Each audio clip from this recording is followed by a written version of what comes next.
A calm night in Italian Harlem. A single storefront light glows like a lighthouse on the corner. Inside, a heavy wool coat hangs on the shoulders of a man who rarely raises his voice. He doesn't have to. On this block, the rhythm stays smooth because he asks it to. No shouting, no rush, just quiet errands that look like groceries and decisions that let the neighborhood sleep easy. This is the story of Anthony Salerno. You might know him by another name, Fat Tony. Settle in, adjust your volume, and before we dive in, drop a comment with your local time and where you're watching from. Chapter 1. A Cigar in Italian Harlem. Evening settles over East Harlem like a soft coat pulled up against a patient wind. The block along East 115th Street finds its rhythm easily. Someone drags a metal gate halfway down and leaves it there like a raised eyebrow. A kid on a milk crate counts change the old-fashioned way, coins clicking like tiny clocks.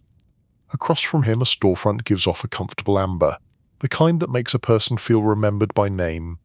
Inside, chairs scrape gently, voices stay low, and the air says there is nothing urgent here. Only time, only neighbors, only the slow and steady clock of a city that has learned to breathe through the nose. The sign outside is plain. Locals do not need a sign. They know the address like they know the wrinkles on their own hands. 416 East 115th Street. The Palmer Boys Social Club. The room is simple. There is a table with a nick in the corner that has seen a lifetime of elbows.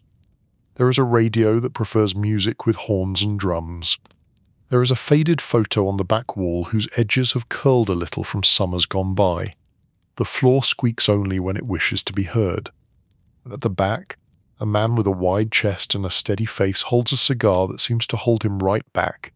He is Anthony Salerno to the papers and Tony to the sidewalk, but most people do not use names here. They lean in and say, "My friend." They tap 2 fingers on the table. They nod. The man listens. He listens the way a careful reader underlines a good sentence in his head. His hat sits just so on the chair beside him.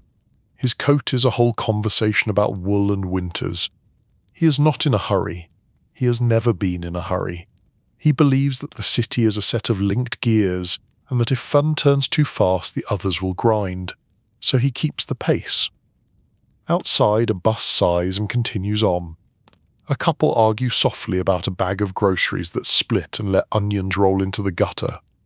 A dealer of cards in a back room laughs like a handsaw in wood. Somewhere a dog decides this is a good time to sing. In the social club, the radio shifts to a standard, a tune that pairs well with velvet booths and late hours, and a few shoulders lift as if remembering an old dance step. Tony raises a hand and 2 men drift closer, neither eager nor reluctant, simply in tune. He speaks in a voice that belongs to wool coats and broken-in shoes. He talks about the weather first. He always talks about the weather first. It is a way of measuring who is listening and who is only waiting to talk. Then he asks how the block feels. Not the rents, not the numbers, not the rumors. The block. Are the old ladies getting their deliveries on time? Did the bodega get that new freezer? Does the barber need someone to look at the light that flickers? Small talk, people say, but not here. Here, small talk is a map. There is a ritual to the evening. Someone checks the television in the back room and pretends not to care about baseball. Someone else arranges cards by habit and does not play. A cousin from the Bronx brings cannoli in a white box tied with string and leaves them open on the table like an offering to good manners. The cigar smoke lifts and settles like a curtain call. A young runner, the kind of kid who wears his cap tight and his future looser, approaches with the cautious energy of someone who has both good news and bad timing. He does not speak right away, that would be rude. He stands near a coat rack and waits to be waved in by an older man with eyes like postage stamps. The wave comes. The kid moves closer. He explains that someone from out of the neighborhood asked questions by the corner yesterday. The questions were about the club, about who comes and goes. The kid says it was probably nothing. The kid says everything is probably nothing until it is not. Tony listens and says he trusts the kid to keep listening too. He says the block is a choir. He says a choir sounds best when everyone keeps to their notes. He does not raise his voice. He does not have to. It is a gift to move a room by leaning back rather than forward, to guide by posture, to say much by saying little. A man with that gift does not need to carry anything more than a calm stare and a reliable hat. On the wall, the old photo watches. The photo remembers summers when the hydrant bloomed and the kids screamed with joy and the city smelled like hot meta and bakery sugar. The photo remembers when the Uptown trains clicked like metronomes and the neighborhood felt smaller because everyone knew the names of the cats. Tony remembers too. He speaks softly about the old days when the crew worked like shoulders under the same yoke. He does not use the word power, he uses the word order. He says order is kinder. It makes sure a grandmother can sleep. It makes sure a shop can open in the morning with coins in the till. There are visitors sometimes. Men from downtown, men from out of town. They walk in with the kind of care a person uses when entering a church where the language is not their own. They understand that this is a living room, not an office. They understand that drinks are less about thirst and more about ceremony. They understand that the man with the cigar is both a person and a symbol, and that symbols need to be handled like glass. When they sit, there is always the middle distance in the conversation where the talk slows and the truth arrives in single sentences. Things like the price of being known. Things like the cost of asking favors from the wrong people at the right time. Things like how the city itself is a partner who never signs a contract but always expects her cut. Tony listens, nods, sets his cigar down, and when he finally speaks, he does so in the way a doctor gives a diagnosis. Calm, direct, humane. He never calls it advice, he calls it perspective. The door opens and a gust of night comes with a man in a blue hat, one of the old guard. He is one of those people who never seems to be moving quickly even when he is in a hurry. He shakes off the cold and presses a folded newspaper to the table. The headline talks about a federal task force that has found its stride and likes to turn up early. The article is all stern faces and tight phrases. In the club, the news does not feel like an earthquake. It feels like the change in pressure before a storm. People who are good at reading barometers straighten their jackets. Tony does not read the article. He looks at the faces in the photos. He looks the way a tailor looks at thread. Then he asks about a woman on 116th Street whose backroom light has been out for 3 nights. He asks about a kid who once worked the candy store and went off to try his luck in construction and came back because he missed his mother's kitchen more than he liked. He asks about the church that needs a new boiler. He says the envelope will be there before the end of the week. This is not charity. In his eyes, it is ballast. You add a little weight where the boat needs it so the ride stays smooth. For a while, the room gathers around that sense of ballast. Even the city outside seems to sway a little less. The kid with the tight cap refills coffee without being asked. The old guard man smiles like a winter window just starting to fog. Cards are shuffled and reshuffled. The radio decides to be sentimental. Later, when the steady routine starts to taper, 2 men drift to the back table with a folder that does not announce itself. Tony takes it, opens it, glances at the first page, the second, then closes it. He says the only line that matters is the last line. The last line says whether a job is going to make somebody angry in a way that becomes expensive. He says, do not chase nickels in a storm. He says, if the sea is rough, hug the coast. He says there is always next week. The men nod. The folder goes back under the arm like a sleeping cat. A few minutes pass. A shaving of ash falls from the cigar and lands like a grey feather. Tony brushes it away with the back of a knuckle. He stands, and his height seems to measure not inches but influence. People make room for the coat without being asked. He adjusts the hat with a small, almost shy motion, like a man apologizing to his own reflection for being in a hurry when he really is not. He steps outside to breathe the chilled air. The sidewalk is its own living newspaper. A woman in slippers calls to a second-floor window and is answered by the shadow of a hand. A cab slows as if deciding whether to be part of the story, and then moves on. Across the street, a kid practices a layup without a ball. A man with a shy moustache holds a paper bag against his chest like a valentine. Tony watches with the calm of long practice. He does not think of the word boss. He thinks of the word steward. The block does not belong to him. He belongs to the block, and the block notices the way a garden notices the gardener. He turns back toward the club and sees what looks like nothing and feels like a question. It is a car with two people who do not know how to look like they belong. It is a shadow in the building across the street that does not sway with the other shadows. It is a pair of new shoes that has not learned the rhythm of this block's pavement. Tony tastes the air like a chef tasting a broth. Then he smiles. The smile says patience. The smile says, not tonight. He steps back in. Inside, the coffee has grown darker and better.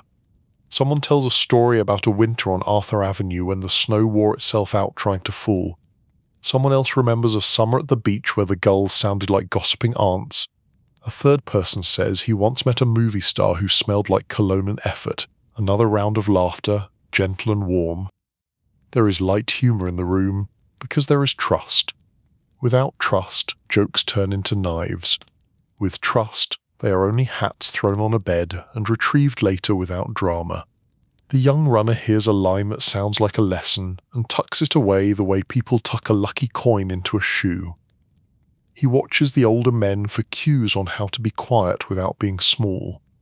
He learns that stillness is not the same as weakness. He learns that listening is a job with full benefits. When the door opens again, the cold is sharper, as if someone has taken a whetstone to it. The two men in the car have left. A streetlight farther down the block blinks and holds. The club prepares to fold itself up for the night. Chairs return to their original positions. The radio whispers a last chord. The cannoli box contains one last survivor, and it is offered to the kid, who refuses twice and accepts on the third offer like a proper gentleman. Tony stands by the door and thanks the room without saying thank you. He tips his hat to the wall where the old photo still supervises. He nods to the men who will lock up, and he steps out to make a small circle of breath in the air. Across the street, the kid with the milk crate has counted his last coin.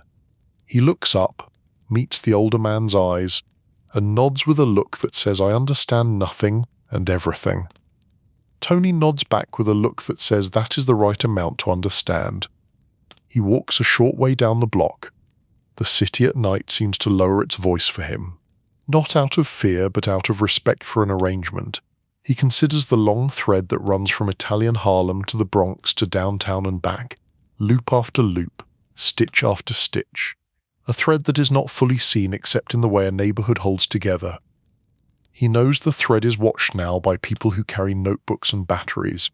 He knows microphones are like moths that flutter wherever a light is left on. He knows that too many lights make a house look empty even when it is full. He turns back and studies the club from the sidewalk. He has always liked the way the glass reflects the room at night while letting the room see the street. It turns the public into a private painting, and the private into a public mirror.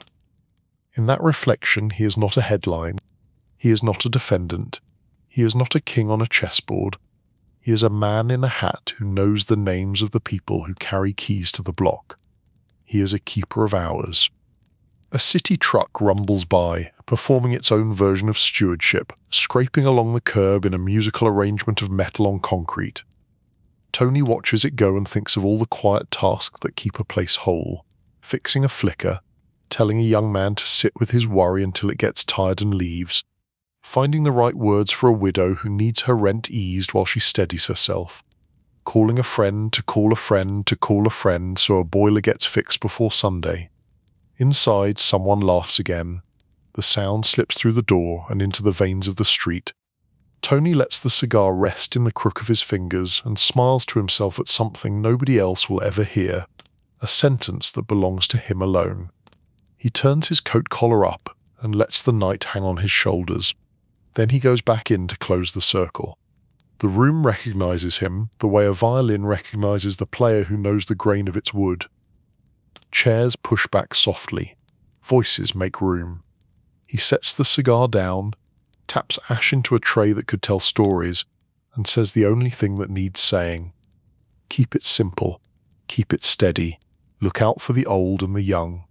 If anyone asks where you learned that, tell them you learned it on this block. People nod, because it is a good way to end a night. The kid with the cannoli wipes sugar from his sleeve. The old guard man with the blue hat tucks the folded newspaper under his arm, as if he has decided that tomorrow can deal with itself. The men with the folder have already learned the lesson about storms and coasts, and know that tonight is for walking home. Tony reaches for his coat once more. He is not the first to arrive in this room, and he will not be the last. The door is a mouth that has learned to say welcome in all seasons. The sidewalk plays the same melody it played years ago, only slower, only kinder, as if repeating it for a sleepy child. He steps out into the hush, and the hush steps into him. Somewhere deeper in the city, larger tables are being set and larger questions are being asked. But here, on this exact square of concrete, the answer is simple. Protect the rhythm, pay attention, let the block breathe. The wind turns the corner, the hat holds steady, the cigar glows like a tiny lighthouse. The club light flickers once in a friendly way, and then steadies again. The night nods back. Chapter 2. Uptown Crew, Downtown Currents. Morning in Italian Harlem starts with steam. It rises from grates and kettles and cups, and it turns the cold into something you can reason with. On East 115th Street, the storefronts blink awake like patient cats. The bakery opens first and pushes a sugar breeze into the block. The barber follows, sweeping an already clean floor because a clean floor is a promise. The social club door stays shut until it is the right time. Routine is the quiet law here. Anthony Salerno is an old story to the neighborhood, and still a fresh headline to anyone who does not live close enough to know the smell of Sunday sauce. He began, as most neighborhood legends begin, by carrying smaller loads for larger men and learning who needed what and when. He watched the older generation run numbers like they were collecting fog and turning it into coins. He learned that the city speaks two languages at once, the language of paper and stamps, the language of nods and hands. He listened to both. As years peeled by, the block shifted but did not lose the melody. Families moved, new faces showed up with the same basic hopes. The crew along 116th Street and beyond learned to be stewards as much as earners. Keep the noise down, keep the deliveries steady, keep the winters manageable and the summers cooled by open hydrants and borrowed chairs on the sidewalk. The Palmer Boys Social Club was not a palace. It was a kitchen table that never tipped, no matter how many elbows leaned on it. People like to argue about titles: boss, captain, face, ear. Tony did not argue about the word, he argued about the work. He understood that a neighborhood is a set of arteries. If fun clogs, the others suffer. So he kept the blood moving. He liked simple schedules and unsurprising afternoons. Problems should show up slowly, he would say, like tide coming in. If a problem arrives like a wave, someone was not paying attention. In the late morning he would walk the avenue with a pace that suited the cement. Not fast enough to signal urgency, not slow enough to invite curiosity. He would stop by the fruit stand and test the weight of an orange like a judge testing a gavel. He would ask the vendor about his mother. He would pay an exact change because exact change sends a message about respect. Then he would drift to the barber and stand where hair and stories fall together. The barber would always ask whether to trim the hat line. Tony would smile and say the hat line trims itself. By midday he was back at the club, leaning an elbow against the nicked corner, as if he had put it there years ago and trusted it to keep the room from tilting. A steady circle of men filtered in and out. The regulars were a study in consistency. A quiet bookkeeper with hands too clean. A driver who never seemed to remember which stories were his and which were borrowed. A baker who brought goods nobody could pay for and did not accept cash because he was paying an old debt that had nothing to do with money. One runner handled numbers, but he handled them with the softness of a man who knows that numbers are only a way of measuring trust. Another runner handled introduction. He believed that introductions are the oil in a city of hinges. A third handled repairs that do not show up on work orders. He knew which lights flickered and which basement doors forgot to latch. He knew that fixing small things is how you dodge large disasters. None of them wore uniforms. They wore the neighborhood. If you followed the paths of those men, you would see the Uptown crew bending like a river. Some days the current ran into the Bronx for errands at markets where the cheese came wrapped like treasure and the voices carried mile-long smiles. Some days the current drifted downtown, where offices stacked themselves like sandwiches in glass, reflected back the sky like a polite lie. Through it all, Tony remained a soft metronome. He never asked anyone to run that he would not ask to walk. He never asked anyone to speak when a nod would do. Light humor moved freely in the club, because light humor is the grease that keeps serious talk from turning into noise. The driver would tell a story about a time he tried to parallel park near Arthur Avenue, and only realized an hour later that the curb had been pretending to be straight. The bookkeeper would claim he could count an entire bag of coins by touch. The baker would swear that a good cannoli can correct a bad mood faster than an apology. Tony would smile and let the room enjoy itself. Joy is not a luxury, he believed. It is a safety feature. Every so often someone from outside the zip code would step through the door with the right kind of hesitation. The door teaches manners. It tells you to enter like you are arriving in a friend's kitchen, not like you are checking into an office. The visitors would speak of supply and demand, as if they were discussing weather fronts. They would mention downtown currents and uptown reliability, and how the two needed each other to keep the city from getting a fever. On one such afternoon, a man with cuffs sharp enough to slice a peach set down a folder that did not reveal much about itself. He used careful words about scheduling and patience, and a calendar that had to be respected if everyone wanted to sleep well. Tony listened, fingers resting on the table as if keeping time. He asked about routes and congestion. He asked about who carries the last bag of the day, and whether that person has a grandmother on a second-floor walk-up who needs someone to fix a railing. When the visitor said he did not know, Tony said, "Learn it. The city is a classroom. The test is whether you remember the name of the person who holds the back door." The neighborhood paid attention to small measures of dignity. A landlord who raises rent without warning finds his mailbox stubborn. A landlord who listens to a widow in January finds a crew of volunteers carrying oil up a narrow flight of steps.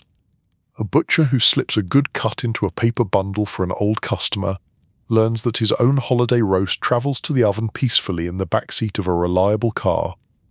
This was not a myth. It was a ledger of kindness with interest. Tony kept a gentle distance between kindness and leverage. He knew that a favor becomes a chain when you tie it too tight. He told his men to help in ways that could be forgotten with gratitude rather than remembered with fear. The city has enough fear, he would say. Give people relief. Relief buys more time than worry. Worry makes bad math. Relief makes good sleep. Not every day ran smooth. A young man with a grin he had not earned would swagger into the block and announce a plan so large it did not fit through the door. He would talk fast and too loud. He would ask for introductions that should not be handed out like flyers. The room would listen the way a church listens to a thunderstorm, patient and resigned. Tony would tell a story about fishing with his uncle when he was a boy. He would describe how the old man taught him to stand so still that even the river forgot to be suspicious. Speed, Tony said, is for trains. We are a bridge. Bridges do not move. By late afternoon, the club would smell like coffee, cigar, and wool. The radio stuttered between sports chatter and tunes that loved trumpets. The bookkeeper would run a finger across a short list and scratch a single line through a single word. He would nod to Tony. Tony would nod back. A problem that had been swelling into a headache in the morning would turn into a polite farewell by evening. This is what calm leadership looks like from the inside. It is not fireworks, it is plumbing. On a cool day not long after a rain, a visitor named Benny from the Bronx came carrying a white box tied with string. The pastries were as good as rumors had promised. Benny sat and talked about warehouse space that used to be a dance hall, about docks that had learned to be careful, about men who remembered handshakes longer than they remembered dates. Benny said the downtown currents were pulling hard this month. He said the tide was real. Tony said then we hug the coast. He said, do not chase money you cannot fold. The younger runner asked what that meant. Tony said simple. If a job only pays in drama, it is not a job.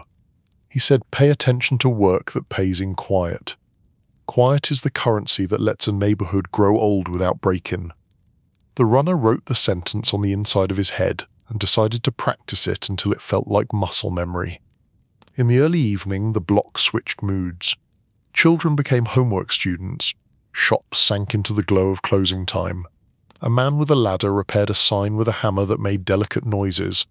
The club softened again into its night posture. 2 men took seats near the door and drifted into easy watchfulness. Night guards, more like ushers in a theatre that prefers matinees. Downtown never sleeps, they say. Uptown never forgets, Tony would answer. When downtown currents pressed with urgency, Tony let the pressure travel through him like weather through a tall building. The building creaks. It does not collapse. He let calls go unanswered for an extra hour if the questions could not be answered with kindness. He called back when the city's breath slowed a little. He set appointments at odd afternoon slots because afternoon makes men less dramatic than night. He refused to hold important talks on a Friday because Fridays suffer from high hopes and low patience. Sometimes the talk turned to the old days before he wore the hat with the quiet brim. Back when he was a runner learning which doors knock back, he had made mistakes that taught him better than advice ever could. He once tried to settle a dispute with speed and found that speed knocks over innocent chairs. He once accepted a favor from someone whose favors came wrapped in thorns. He once ignored a small insult instead of answering it with a smaller kindness, and the insult grew into a misunderstanding that took a month to diffuse. He carried those lessons like smooth stones in a pocket. The crew was not a parade. It was a maintenance crew for human connection. One person arranged jobs for men who needed the dignity of early mornings. One person made sure new arrivals from old countries found a friendly face at a counter where the coffee is hot, and the language of nods is universal. One person coached a teenager who wanted to rush toward a kind of fame that ages fast. That coaching saved the teenager from a short road with a sudden cliff. The boy now swept the barber floor with pride and learned to cut hair by watching more than he spoke. A day came when a rumor walked in wearing a tailored suit. It whispered that certain people downtown were reading road maps with fresh eyes, that they were tracing lines between clubs and cafes the way children trace stars to make constellations. The rumor said that the stars had names like crew and family and commission. The rumor said that patience has cousins with badges. The room heard the rumor and did what rooms like this do. It turned down the radio a notch and poured coffee that tasted like resolve. Tony did not panic. He adjusted the rules of calm. Fewer phone calls, more walks, fewer people sitting in any place for longer than a comfortable chat. More messages carried by men who knew that a folded piece of paper is not the point. The point is the look in a man's eyes when you say, "Keep your head." He told the runner with the tight cap to take a side street whenever he could. He told the driver to love red lights and to use them to memorize license plates behind him, not because he wanted to be suspicious, but because he wanted to be accurate. He told the bookkeeper to imagine every list would someday be read by a stranger who does not know the context. Write as if you are talking to your mother, he said. She will not be impressed by fancy words. She will only ask whether you did right by people. Even with the rumors, the work continued. A widow on a high floor needed her rent softened for a season. A shopkeeper needed someone to talk to her landlord with the tone that people use when they want to solve a problem and leave the room with everyone still friends. A late delivery needed to be explained to a chef who planned a menu down to the last sprig of parsley. Tony moved the pieces the way a man moves pillows under a sleeping child, careful not to wake anything that does not need waking. One evening, as rain braided itself across the streetlights, a quiet man with downtown shoes arrived, not nervous but measuring. He asked if the club could suggest a safer route for an arrangement, that had become a little too popular for its own good. Tony listened and then drew a map in words. He spoke of turns that look like detours but are actually exits. He spoke of a warehouse that feels like yesterday and therefore gets ignored by people who only look for tomorrow. He spoke of scheduling. He said the city is like a tired animal. If you pet it against the grain, it will scratch. Move with the fur. The man with the downtown shoes left grateful. The room returned to its slow heartbeat. The baker set down a bag of bread ends and said bread ends are the best part because they are honest. The driver announced that he had learned to love red lights. He enjoys the way the city pauses to think. The young runner reported that he had discovered a new habit. He had learned to stand still for a full minute before he spoke, and in that minute he often realized he did not need to speak at all. The room applauded without clapping. Outside, a boy launched a stick into a puddle and watched it sail like a ship. His mother called him with a bedtime voice. The boy saluted the puddle as if it were a harbour. The club watched through the reflection in the glass and remembered old afternoons when hopes felt like kites. Tony leaned back and let the chair carry his weight. He was not a sentimental man in public, but he understood that a neighbourhood runs on memory the way a watch runs on springs. If you forget the people who taught you where the good bread is, you will get lost. As night built its scaffold, the eyes that do not belong to the block returned. A car idled longer than a car needs to idle. Two shadows took notes in the kind of mental notebooks that cannot be torn up. A light blinked in an apartment where rent gets paid by a different budget than the rest of the building. None of this required panic. It required posture. Posture says we are ordinary, because we are. Posture says our routine is a dialect of survival. Tony stepped to the door and let the night air touch his face. He looked both ways the way mothers teach their children. Then he looked once more for the sake of the men who learned from him. He told the door ushers to go home early. A room with fewer people has fewer stories to mishear. He told the bookkeeper to leave by the back, not because of fear, but because of chess. He told the young runner to take a loaf of the baker's bread to the woman on 116th Street with the bad back. He said add butter. Butter makes advice easier to swallow. Back inside, he told a memory about his own beginning. How he once tried to build a reputation with 2 loud favors and learned that reputations built with noise fall down in the rain. He said he learned to build with silence instead. A silent help that arrives on time gets remembered for years. A noisy help gets remembered until the next noisy thing comes along. The men listened, and so did the room, and so did the radio, which found a muted trumpet that understood. The downtown currents kept tugging. The uptown crew kept steering. In the space between tug and steer, a city finds balance. People believe balance is a still pose, but it is not. It is a constant talk between weight and counterweight, between push and pull, between trust and proof. Tony made balance look easy because he rehearsed it every day. He gave the block what it needed most: predictability. At closing time, the club folded itself neatly. The chairs went under tables like tired cats under beds. The radio sighed into quiet. The hat found its hook. The men stepped into the chill and let it sharpen their thoughts. Across the street, the idling car had gone. In a nearby window, the shadow had learned to sway like other shadows, but the feeling remained. New eyes, fresh batteries, a map being drawn not by locals but by people who think maps are the same thing as territory. Tony looked up at the night and gave it the same nod he would give a neighbour carrying groceries. He reminded himself that a neighbourhood is not a secret, it is a promise. Promises do not fear attention, they just ask to be kept. The next days would bring harder weather, but weather is weather. You dress for it. You plan your walk. You leave 5 minutes early. You bring a second scarf for someone who forgot theirs. He turned to the young runner and said the line he liked to end with on nights like this: keep it simple, keep it steady. The runner asked what simple means when downtown starts writing novels about you. Tony said simple means you do not change the recipe when the bread is good. You watch the oven, you treat the yeast with respect, you cut the loaf with a sharp knife and a gentle hand, And when someone asks why your bread tastes like home, you smile and say it is the water. They laughed softly. The sound travelled down the block and tapped lightly on closed doors. Inside those doors, people turned over in their sleep and settled deeper into pillows. The city, for all its noise and plans and maps, knows when a block is being watched over by people who prefer quiet to drama. It answers with better dreams. Tony put on his coat. The wool held the smell of cigar and coffee in a dozen winters past. He adjusted the brim of the hat.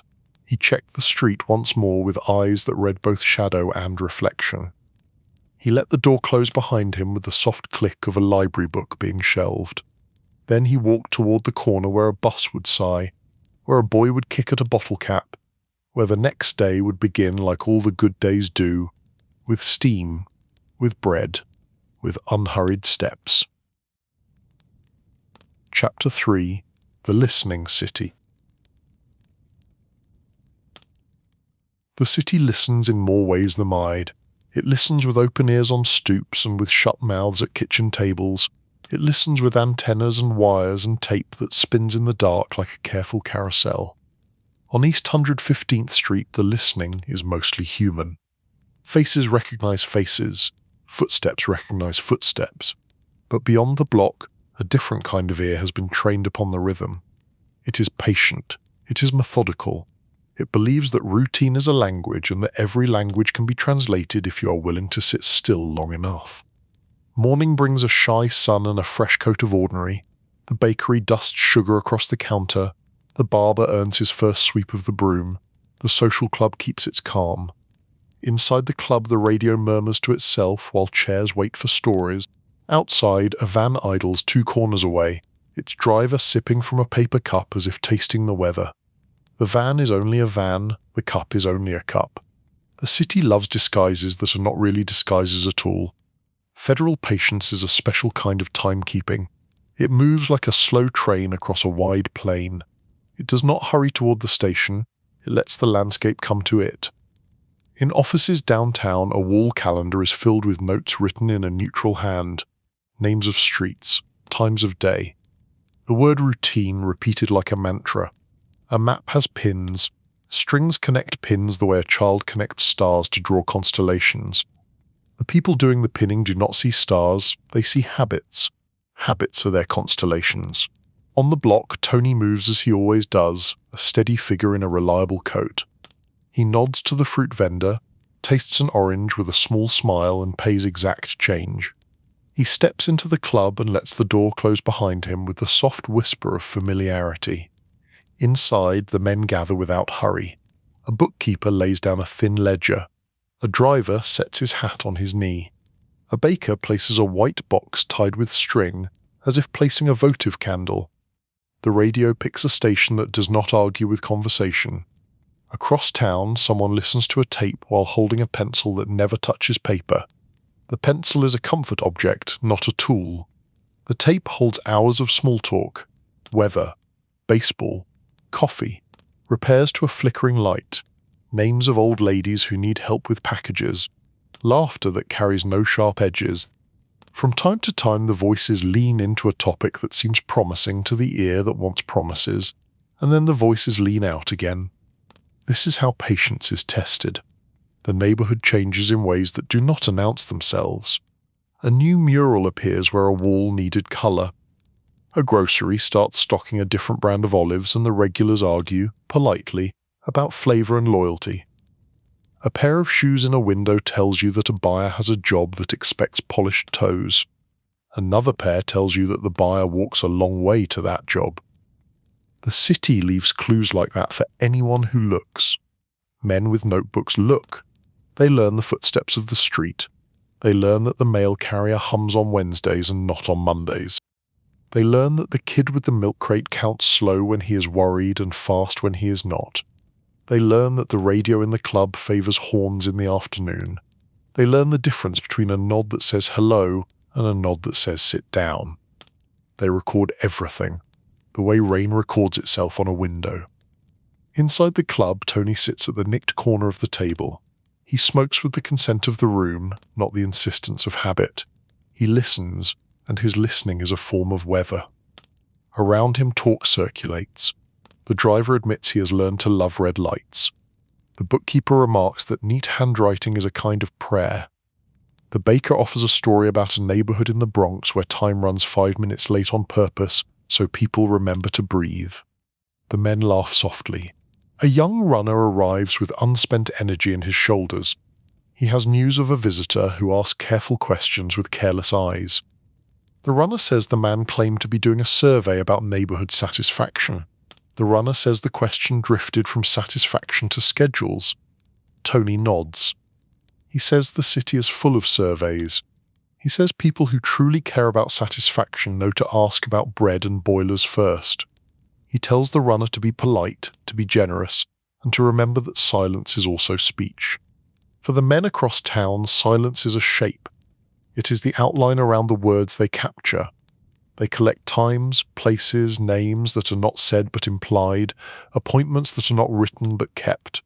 They build a picture made of edges and shadows. They intend to present that picture Tunday under bright lights where shadows dissolve.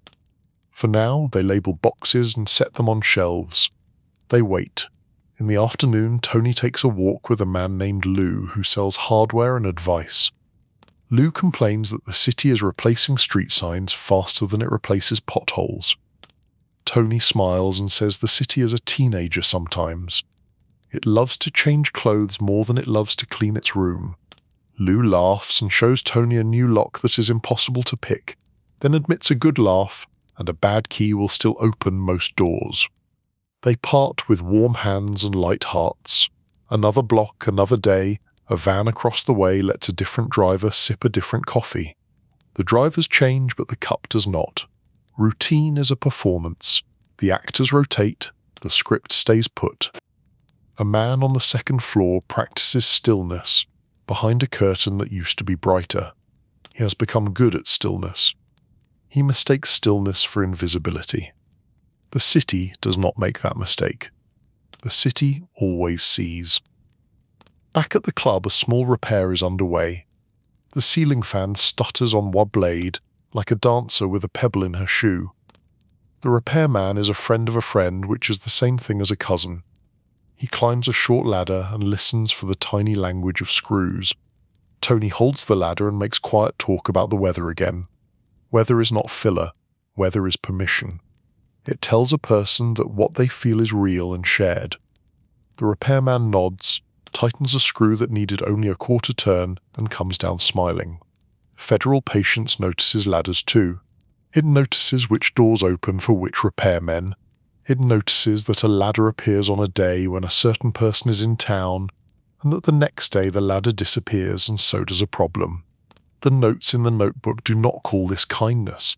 The notes call it correlation. The notes are not unkind, they are simply designed to be literal. At dusk, the club settles into its evening shape. The radio finds a station that treats trumpets like polite guests.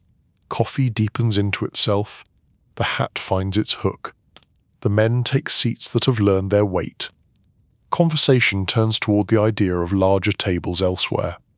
Someone mentions a meeting downtown that was meant to be quiet and turned out to be loud. Someone else mentions names that carry weight across river and borough. No one speaks these things as if they were spells. They speak them like weather again. It may rain, it may not, bring an umbrella anyway. Across town, the men with tapes lean forward. Here is the flavor they want, here is the smoke they hope will lead them to fire. But the talk bends away at the last moment, like a branch that refuses to be a ladder. Tony says that people love to imagine councils and committees and grand tables in grand rooms. He says the reality is simpler. The reality is 100 small tables where men try to keep their promises to blocks that raised them. He says if there is a grand table, it is the city itself, and the city likes to laugh at plans. Later that week, a rumor clouds the block. It says that new ears are in the walls of certain rooms, that microphones have learned to be thin as cobwebs and dust as patient. It says that wires have found their way behind plaster that thought itself safe. The rumor is not a scream, it is a whisper that grows a little each time it is told. The club hears it. The club does not argue with it. The club adjusts. Fewer men in the room at any one time, more walks taken with no need to arrive anywhere, shorter phone calls that begin with talk of the Yankees and end with talk of light bulbs, a list of deliveries that reads like a poem about soup and bread and laundry soap. The bookkeeper smiles to himself and writes neater than ever. He fits entire afternoons into 6 lines that an outside reader would mistake for grocery shopping. He is right to do so. The real work of a block often does resemble grocery shopping. The young runner learns a new rule. He learns to count to 20 before answering questions from strangers. By the time he reaches 20, he has usually remembered the difference between curiosity and fishing. He discovers that it is not rude to be careful. It is not paranoid to be precise. The men encourage him. They tell him that a street education is a series of small improvements. You sand down the edges of your impatience. You varnish the surface of your manners. You install hinges on your temper. Tony talks more about order now, less about reach. Reach is a romantic word. Order is a parental word. He prefers the parental word. He says order means the old can sleep and the young can dream. He says reach is how people fall from ladders. The men nod, not because they are afraid to disagree, but because they have learned that most disasters are simply reach by another name. One afternoon, a man from downtown visits with a careful hat and a careful smile. He compliments the coffee and the patience. He suggests a schedule that would be favorable to all parties, with a stake in a certain warehouse that used to be a dance hall. Tony listens. He asks about truck routes and people who live upstairs, and a dog known for barking at the wrong time. The visitor blinks at the mention of the dog. He has not thought about the dog. Tony smiles and taps the ash from his cigar. He says the dog is the schedule. If you do not know when the dog sleeps, you do not know anything. The man from downtown laughs as if he understands. Perhaps he does, perhaps he does not. He leaves with a map drawn in words, a map that favors quiet streets and early hours, and the kindness of leaving sleeping dogs to their dreams. Across town a note is made. It says the man from downtown left at such and such a time. It says he carried nothing in, it says he carried nothing out. It says his smile was careful. Into the evening the city gathers itself for another night of performance. Theatre lights come on, kitchen lights follow.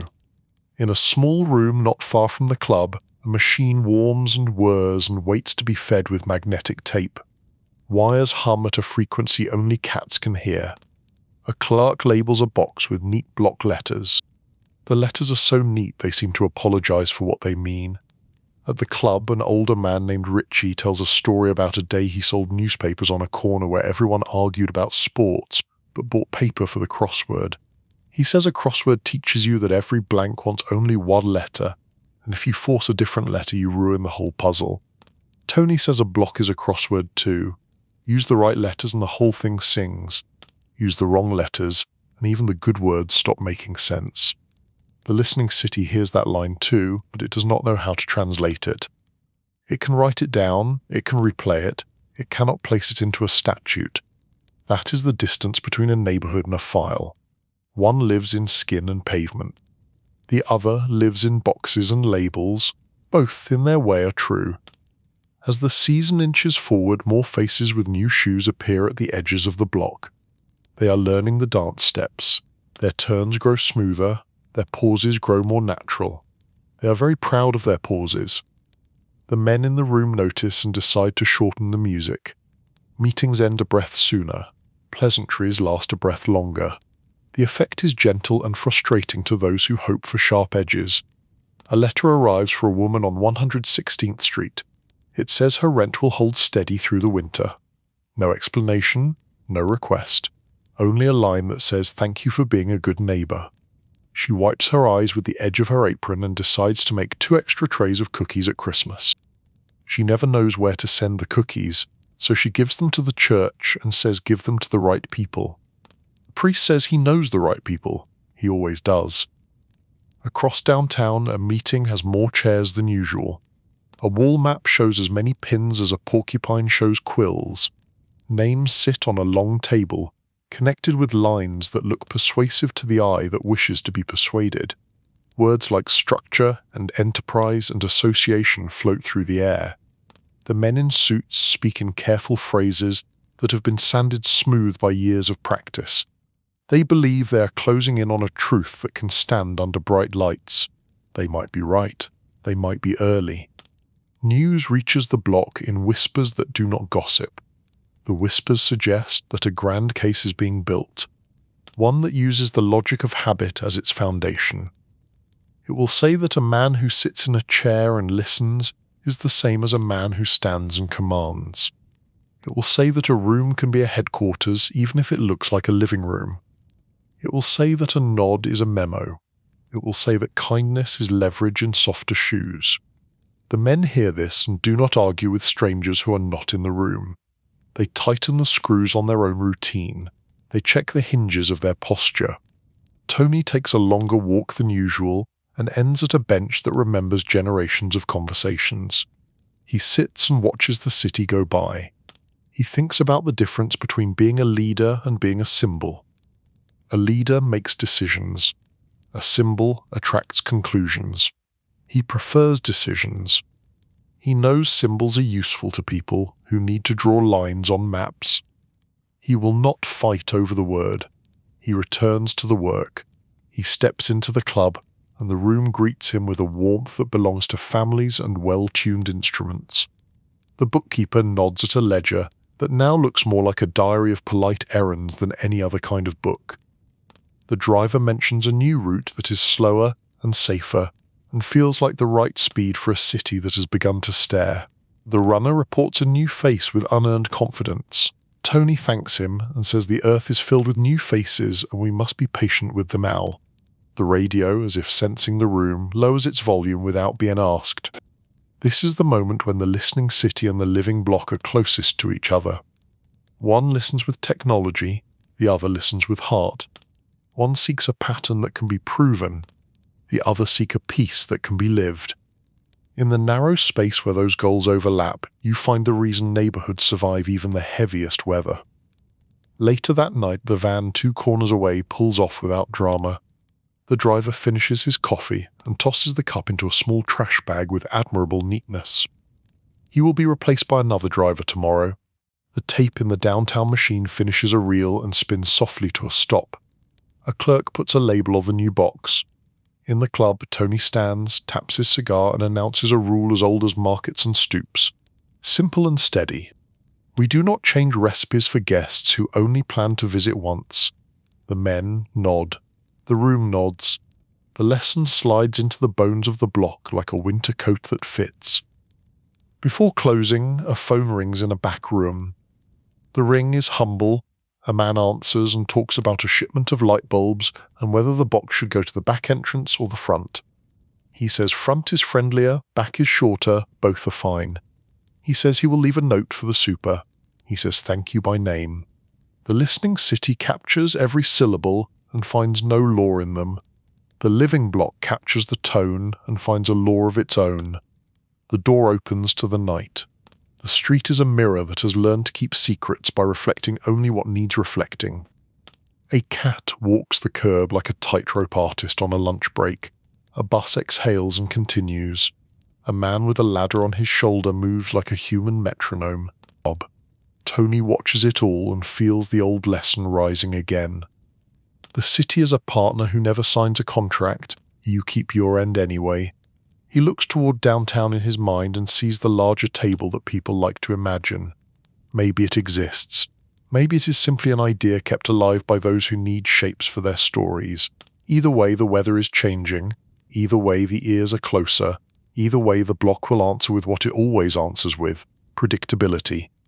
Clean floors, exact change, bread for widows, light for stairwells, a quiet laugh for people who most need to laugh. Inside, chairs make their final scrape. The radio kisses the air with one last muted trumpet, and then rests. The hat returns to its hook, or to a head that wears it like a promise. The ledger closes like a book that still has chapters to live. Tony takes the last look around that a steward always takes. He says the words he likes for nights like this. Keep it simple. Keep it steady. And if the wind has new ears, let it listen to our good manners. On the sidewalk, he stands still and lets the air tell him everything it knows. He hears children settling, a television soft as a lullaby, a neighbor humming to a pot that refuses to boil faster just because someone is tired. He hears the tiny mechanical heart of the city beneath his feet, a rhythm that belongs to trains and water and history. He nods to it as if it were an old friend. It is. He walks to the corner and stops before the curb as if the street itself has asked for a handshake. Up the block, light blinks once and then steadies. The van is gone. The night has decided to pretend it is only night. Tony smiles and returns the favor by pretending that he is only a man walking home to a warm room and a chair that remembers him.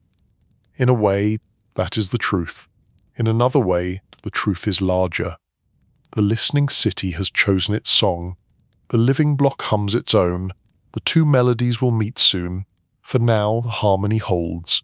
The club sleeps, the tapes cool, the map pins wait. The block breathes. The man in the hat turns his collar and disappears into the gentle dark of a city that is trying to understand itself. Chapter 4. Partners and Shadows. Morning opens like a window on East 115th Street. Steam drifts up from the grates and the bakery sends out a warm promise. The club door is shut a little longer than usual, the way a careful person keeps a hand on a teapot to feel the pressure inside.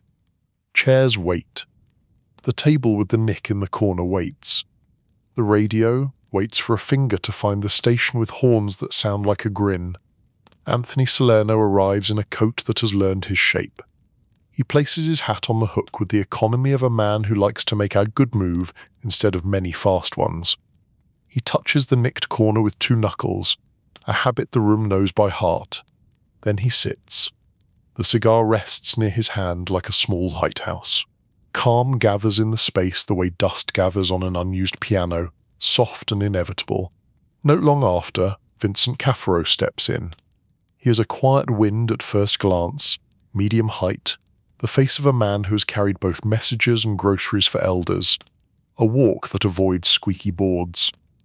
He greets the room with a nod that fits perfectly between respect and ease. To downtown he will someday be known by stricter names. To this room he is just Vinny, the man who knows the calendar. Vinny moves like a metronome set a little slower than the city. He can fit a week into a pocket. He can fold a complication until it looks like a simple list of errands.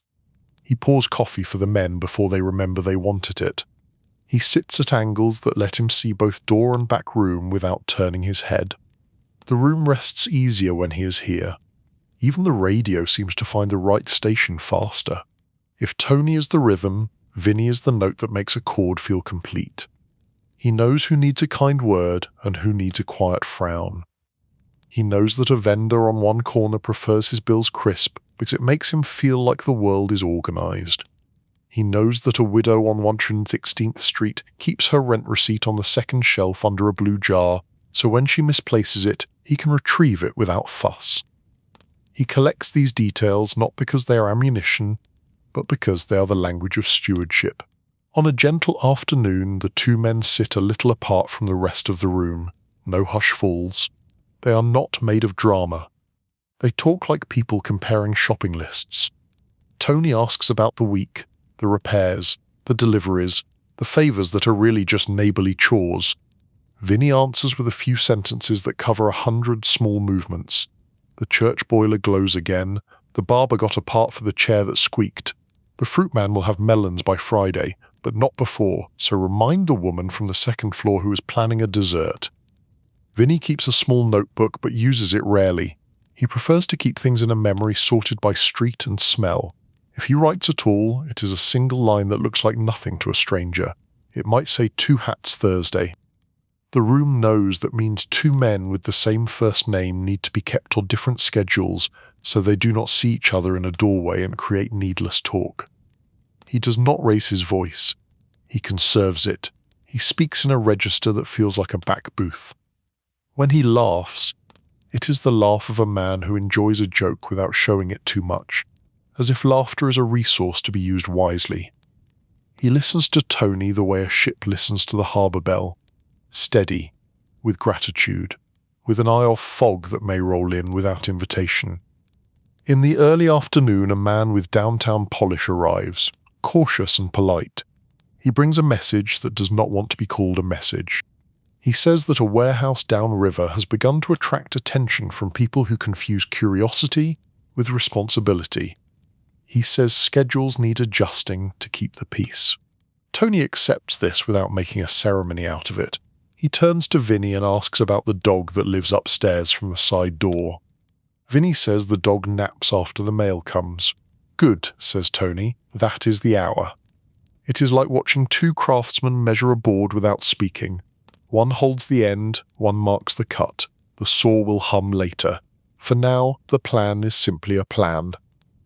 The visitor leaves with a lighter step than he had when he walked in, because there are people who know how to carry weight that does not belong on his shoulders. Vinny was not born to the role, he learned it one errand at a time. As a young man, he stood outside the club in winter with hands tucked under his arms and found that a man can learn patience by counting the breaths between bus sighs. He learned which voices carry lies like perfume and which carry truth like coffee. He discovered that the easiest way to know a person is to see how they treat a list of small promises. He became good at keeping promises on behalf of a room that tries to keep its own rhythm. He knows where the pens are. He knows which chair wobbles and how to tuck a folded matchbook under leg to make it honest again. He knows that the bookkeeper writes better in the morning and that the driver makes fewer mistakes after he has eaten something sweet.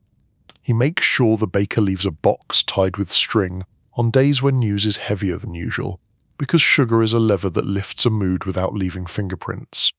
The young runner with the tight cap watches Vinny the way an apprentice watches a locksmith. He sees that the power is not in a raised voice or a big body, but in small accuracies repeated without fail.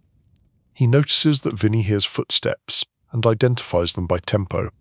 He notices that Vinny can tell the difference between worry and haste. He notices that Vinny does not shy away from cleaning up someone else's small mess if it will keep a bigger mess from being born. On a day that smells like rain, Tony and Vinny take a slow walk up to 116th Street. They stop to greet a woman who waters her geraniums with the kind of care a conductor shows a violin section. They ask about the boiler, they ask about her knees, they ask about her nephew's search for work. Vinny makes a small note in his head about the nephew. Afternoon hours, work that does not break the back. A boss who understands that a man can be honest without being loud. By the end of the week, the nephew will have a broom in his hand and a key to a back door. The city listens to these walks too, not with the warmth of neighbours, but with the measured attention of people who hope to build a clean story from a lot of small steps. Files grow, tapes hum, names move across boards like chess pieces that do not know what game they are in. If Tony is a face that photographs well, Vinny is a signature that looks like good penmanship. Both attract attention now. In the club, an afternoon turns into a lesson on posture. A visitor with a silver tie tries to speed the room. He wants answers that come with a calendar attached and a promise that sounds like thunder. Vinny smiles in a way that removes the urgency from the air. He says the city is a river and a dam at once. Push too hard and it spills over your shoes, wait long enough and it gives you everything it was always going to give you anyway. The visitor tilts his head, thinking this over. Tony says move with the water. The conversation becomes simple. There are days when Vinny is a shadow and days when he is a partner. The difference is not visible to the untrained eyes.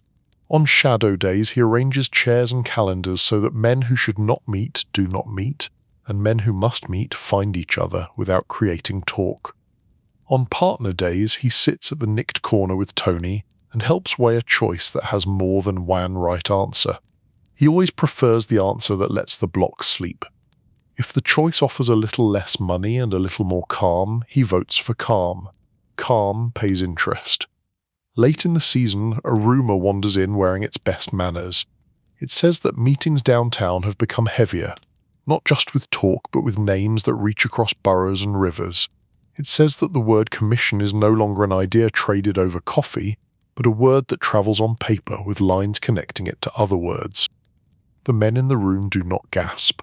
They have seen words try to do heavy lifting before. Tony glances at Vinny.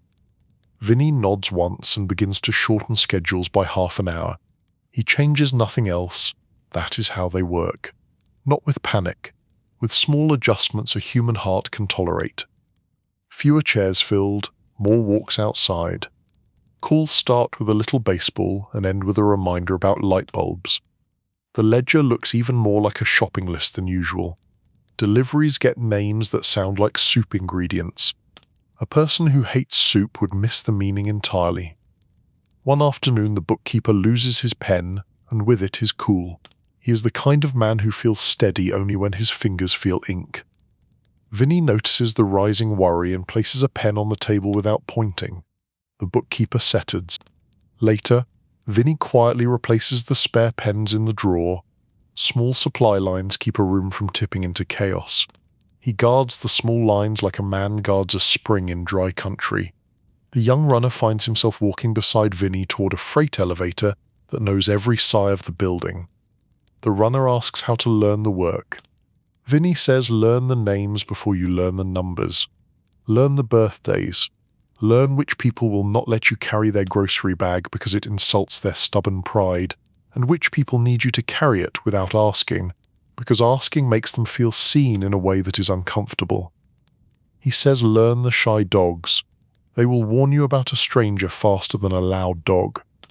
Vinny speaks gently about the cost of being seen. He says a leader is a person who answers questions that have no neat answer. He says a symbol is a person who attracts stories he did not write. He says a steward remembers that both are heavy jackets.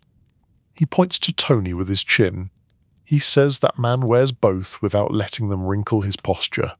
The runner looks at Tony with fresh understanding and feels his cap loosen a little on his head. There is a memory that belongs to these two men alone. It is a winter morning when the city was too cold to argue. A delivery went wrong by a minute and a man who did not know the block tried to solve it by making noise. Vinny arrived first carrying nothing but his breath and rearranged the minute into a story that made sense to everyone, even the man with the noise. Tony arrived second and made the ending gentler than anyone expected. They spoke few words, they placed a small kindness in the right place. The problem dissolved like salt in boiling water. The city did not notice. The block did. In the evenings, when the radio finds a trumpet that understands how to whisper, Tony and Vinny review the day without paper. The conversation is a braid. One strand is errands, one strand is people, one strand is weather of the federal sort. The braid holds together because they trust the same principles. Do not chase money you cannot fold. Do not raise voices for problems that belong to time. Do not let pride talk louder than caution. A week unfolds in small victories. The woman with the bad back receives a padded stool that lets her peel potatoes without pain. A driver who has been white-knuckled since a scare 2 seasons ago is quietly moved to routes with kinder corners until his hands remember that the wheel is not a weapon.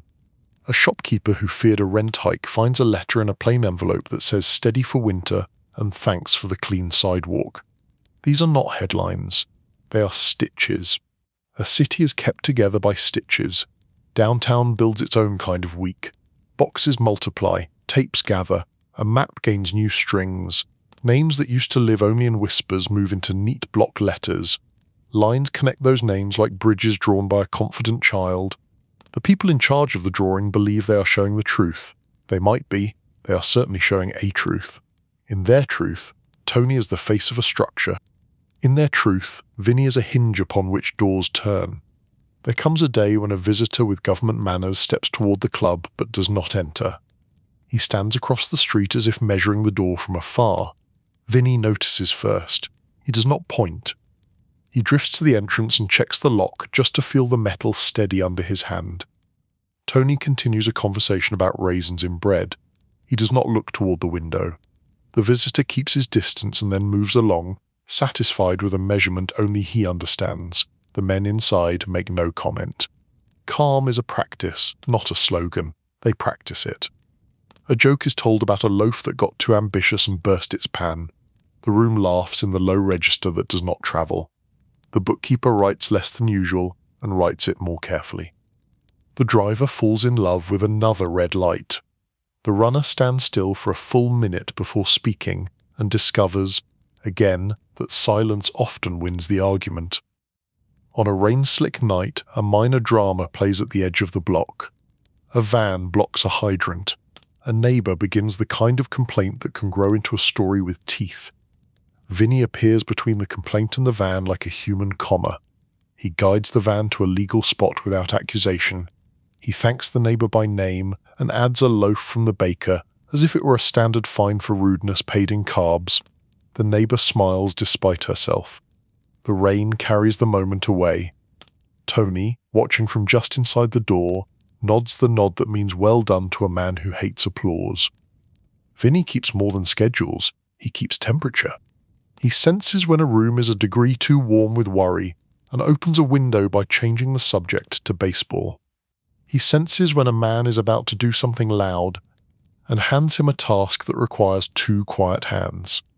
He senses when the block is tired of the season's longer shadows and arranges for a surprise round of pastries to arrive at 3 different doorbells with no return address. But shadows are not shy forever.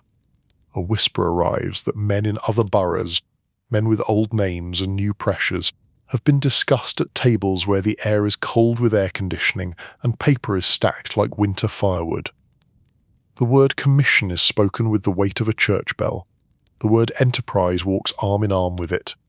These are not neighborhood words, they are downtown words that treat rooms like diagrams. Tony and Vinny do not bother with the diagram. They adjust posture again. The club becomes even more like a living room and even less like an office.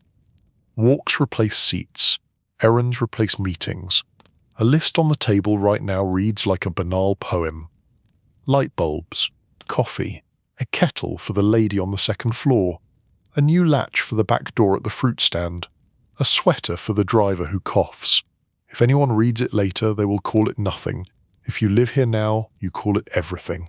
One night Vinny lingers in the doorway after closing and watches the street like a stage after the curtain falls. He thinks about the cost of being near a man like Tony. It is not the cost the papers like to imagine. It is not glamour or doom. It is attention. It is carrying the knowledge that your errands are being counted by people who do not run errands. It is the knowledge that your jokes may be replayed and misunderstood. It is the knowledge that good intentions are not a defense in rooms where context is treated like perfume, pleasant but not admissible. He also counts the interest paid. He counts the old women who sleep better because a boiler got fixed a day earlier than it would have without a certain phone call.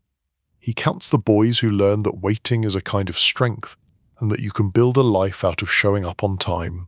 He counts the shopkeepers who pass a quiet winter because someone wrote steady on a piece of paper and slid it under a door. He counts those things and decides the ledger still leans toward good. The men in suits will not use the word good. They will use other words with long histories. They will file papers that make straight lines out of crooked hearts. They will point to tape and call it proof. They will call a nod a signature. They will treat a room like a headquarters, because it is easier to try a room than to try a neighborhood. Vinny knows this even if he does not say it aloud. Tony knows it even if he prefers to talk about bread. A small moment crystallizes the partnership. A panicked driver arrives with a problem that seems larger than the night. Tony listens without blinking. He asks for the temperature of the problem, not the headlines. Vinny asks for the names of the bystanders, not the angles. Between the two of them, they turn a storm into a steady rain, and then into a damp sidewalk that will be dry by morning. The driver goes home understanding that loyalty is sometimes a warm towel and a chair. In quieter hours, the two men share a memory or two from before the hats and responsibilities. Tony mentions a fishing dock where patience was the only real currency. Vinny mentions a schoolyard where a slow kid learned to win by choosing the game. Both memories land in the room like gentle anchors. The men who overhear them put those anchors in their pockets, because anchors have a way of keeping you from drifting when currents grow sly. The season turns a corner. The block keeps its rhythm. Downtown keeps its notes. The gap between lived truth and written truth narrows by an inch and then widens by 2.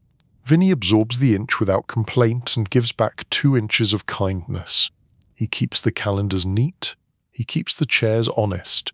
He adjusts the room temperature without touching the thermostat. He closes the door at the exact moment Night needs to be told to behave.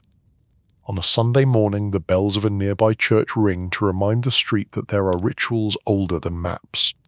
Tony stands in the doorway and lets the sound wash the room. Vinny arrives with the keys he always carries but never flaunts. He unlocks nothing dramatic. He unlocks the ordinary. He unlocks the week that begins with bread and ends with a ledger that looks like a poem about doing right by a block. Later that day, a young man who has been walking too close to the edge asks for an audience he does not call and orders. He wants permission to be impatient. He wants a shortcut to a kind of recognition that evaporates in sunlight. Tony lets the silence answer for a while. Vinny tells a story about a winter morning when he chose to be a shadow instead of a star, and discovered that the work loves shadows because shadows get things done. The young man looks down at his hands and sees they are cleaner when he holds them still. He nods and accepts an errand that will pay in quiet. The partnership stands not because of titles, but because of a shared devotion to simple rules. Keep it simple. Keep it steady. Do not let noise write your schedule. Do not let your schedule become someone else's story. Be a steward. Let the block breathe. Fix the light, write the letter, hold the ladder, pay exact change, bring bread. Night returns with its gentle, suspicious eyes.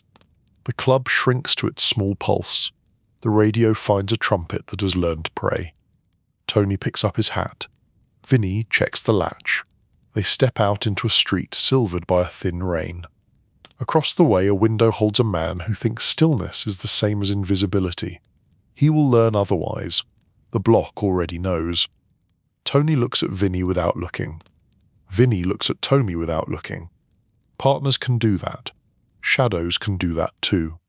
They walk to the corner as if the city itself had asked them to escort it for a few steps. A bus exhales. A cat tests the curb with careful paws. Somewhere downtown, a box is labelled with neat letters. Somewhere uptown, a grandmother sleeps without worrying about heat. Both things are true. Back at the club door, they pause for a last scan of the street. It is a habit they have both had for so long it feels like a blessing. Tony says the nightly benediction he prefers. Keep it simple, keep it steady. Vinny adds a line he saves for nights like this. Keep it kind. He says it softly enough that only the door hears him. The door closes, the keys click, the block fades to its soft hum. Partners and shadows melt into the night that belongs to a city trying to make sense of the stories it tells about itself. In the morning there will be steam, there will be bread, there will be a list that looks like groceries and is, in fact, a map to a peaceful day. The work will continue with quiet hands, the calendar will keep its calm. Chapter 5. The Case That Tried a Table. The air over East 115th Street has the clarity that follows a night of rain. The bakery door opens, and steam blooms outward like a polite greeting. The barber sweeps a floor that was already clean. The social club sits behind its glass with the patience of a chessboard between games. Inside, chairs wait for the weight of the usual men. The table with the nick in its corner is ready to hold elbows and coffee in the day's weather. Anthony Salerno arrives with his steady coat and his hat that understands etiquette. He stands for a moment in the doorway and listens to the quiet. It is the good kind of quiet, the kind that makes a person feel that routines are intact. He places the hat on the hook and taps the table's nicked corner with 2 knuckles as if to confirm the room is still itself. Then he sits, and the room settles around him the way a city square settles around a familiar statue. News travels in 2 languages. On the block it travels in nods and in cakes cut into careful slices. Downtown it travels in paper and in words that try to fit a neighborhood into a framework. The news this morning is mostly downtown news. It has arrived with the gravity of a storm system. The word indictment pretends to be shy, but it is not. It moves with the confidence of a marching band. Another word walks beside it and does not smile. Rico. The letters sound friendly if you do not know them. If you do know them, they sound like a long winter. In the club, nobody hurries. That is the rule. The driver takes the chair that creaks politely. The bookkeeper puts down his neat ledger and his favourite pen. The baker opens a white box tied with string and lets a dozen sweet things come up for air. The radio tries jazz and then changes its mind and settles on a station that treats trumpets like conversation partners. Tony flips a page of a newspaper without reading much of it. He looks at faces more than headlines. Headlines are a view from above, faces are the street level. He sets the paper down and reaches for coffee. The men know what is in the paper even without reading it. The city has been whispering for months about a case that is less a single story and more a collage. It is full of tapes and transcripts and charts that draw lines between boroughs, like bridges drawn by an eager child. In the simplest bedtime terms, Rico is a way of looking at a dozen small acts and calling them large act if you can tie them with a ribbon that says Enterprise. It does not care for lone wolves. It is interested in tables, in rooms, in people who seem to be a pattern even when they insist they are a routine. It is a law that believes that management wears quiet shoes and sits in the back of the room. The law nods at the idea of stewardship and then proceeds as if stewardship is simply a softer word for something else. The bookkeeper folds his hands. He says the law likes ledgers. He says ledgers are honest in the way arithmetic is honest. Tony nods and says ledgers can also be poems, if you write them right. The bookkeeper smiles because he knows what Tony means. The lists from the club look like groceries.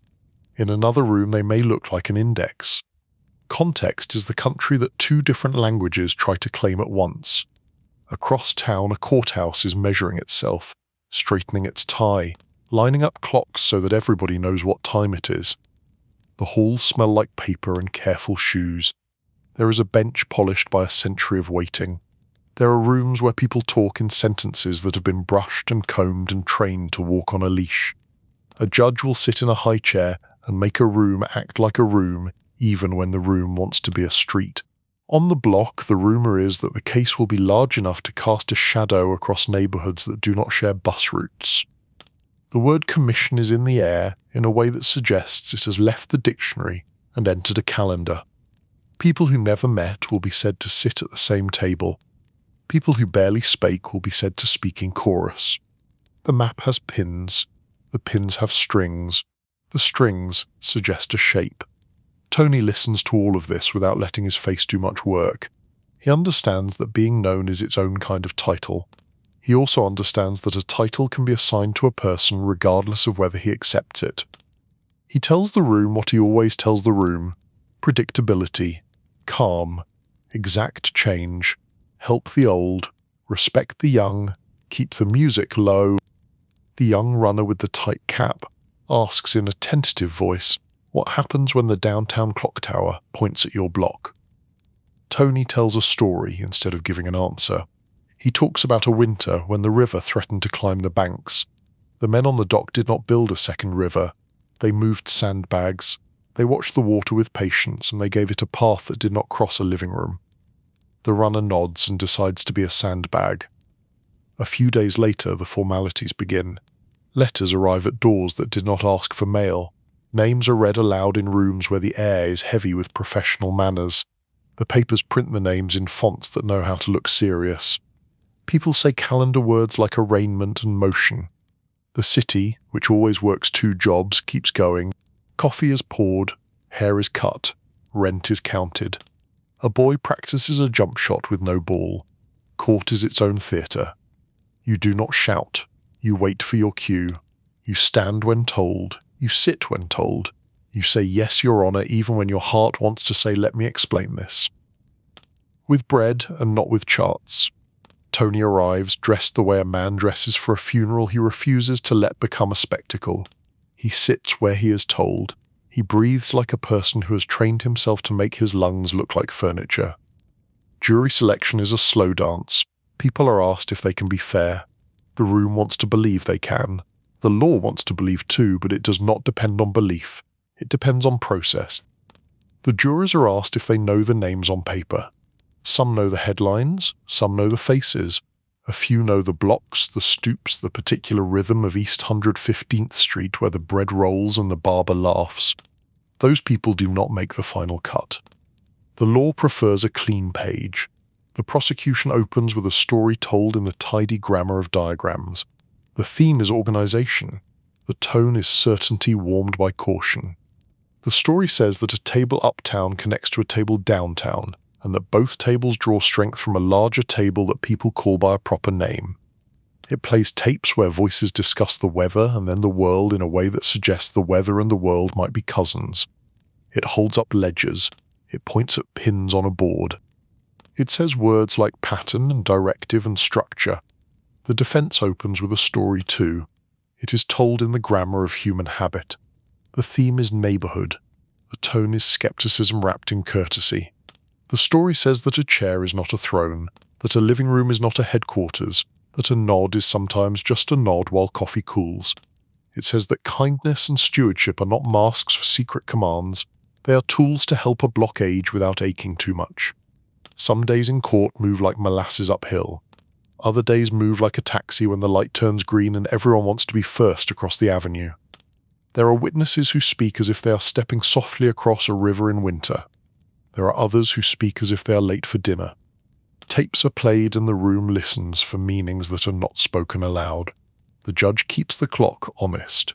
He is a man who has seen many rooms try to be louder than his gavel. They do not succeed. Outside the courthouse, the city plays its regular song. Newsstands sell papers with faces on them. Falafel carts steam like cheerful locomotives. People with no time for jury duty change trains with the concentration of athletes. Back in East Harlem, the club keeps its quiet law. Fewer chairs filled at once, more walks, shorter calls. The ledger looks like groceries. The radio prefers trumpets that play in minor keys. The case is called a commission case, a word that suggests suits and long tables and calendars set by men who never needed to rush. The word travels through headlines and dinner tables and living rooms where uncles like to pronounce it as if it were a relative. For the block, the word is weather. It cannot be argued with. It can only be met with umbrellas and good shoes. On a calm morning in court, a witness tells a story about meetings that flowered out of routine. Names are said with care. Places are named with less care, because the places are everywhere and nowhere. The room leans forward. The jurors look like people trying to read a complicated subway map. Some lean toward the idea that the map is accurate. Some lean toward the fear that all maps are a bit of a lie, even when they get you home. Tony sits without making a picture of himself. His patience is not a trick, it is a habit. He thinks of the barber chair, the fruit stand, the boiler that was fixed on 116th Street ahead of schedule. He thinks of the young runner learning to wait for 20 heartbeats before answering a stranger. He thinks of a loaf cut with a gentle hand. None of those things fit into an exhibit number. He does not mind. He is not an exhibit. He is a person in a room that prefers paper to breath. Rico is explained again for the jurors as if it were a bedtime story for adults who cannot be allowed to fall asleep. The explanation goes like this. If a man participates in a pattern that looks like a business, even when the business is not filed with the city clerk, and if that pattern enriches the participants and gives them control over how certain rivers flow, then the man can be said to be part of an enterprise. The storyteller acknowledges that enterprises like this do not hang signs in windows. That is precisely why the law is here. The defense replies with its own bedtime logic. It says that the law is trying to turn routine into conspiracy, the way a magician turns a scarf into a dove. It says that if kindness looks like leverage from far away, that is a failure of distance, not a proof of design. It says that a person can sit in a chair without being a king, can tap ash from a cigar without making a decree. The judge listens to both versions and asks both sides to keep their metaphors on a leash. The men in the club read the news sparingly. Headlines can exhaust a man faster than work. They follow the quiet rules. They decoy boredom with light humor. They remind each other to eat. They carry bread to old doors. They keep the church boiler warm. The block knows that law is an ocean and that nobody ever won a fight with an ocean. You build a seawall of small kindnesses and hope the tide has manners. A week in court can feel like 3 weeks in real life. The jurors learn a new geography. They can now pronounce street names they have never walked. They can name a handful of bars and cafes and clubs they will never enter. They are shown photographs of faces wearing the blank expressions people wear when a camera is not their idea. They are told that these faces are nodes in a web.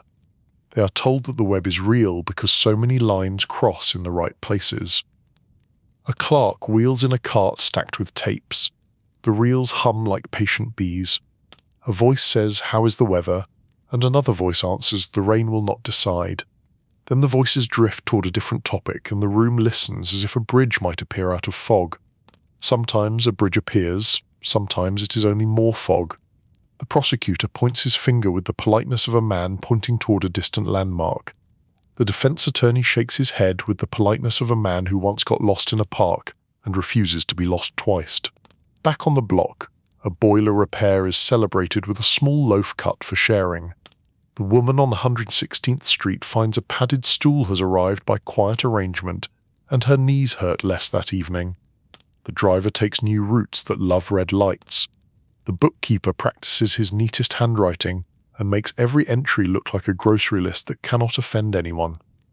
The young runner walks a bag of sugar to a kitchen at dusk and comes back with a lesson about patience written in his step. Court resumes each morning at a ritual hour.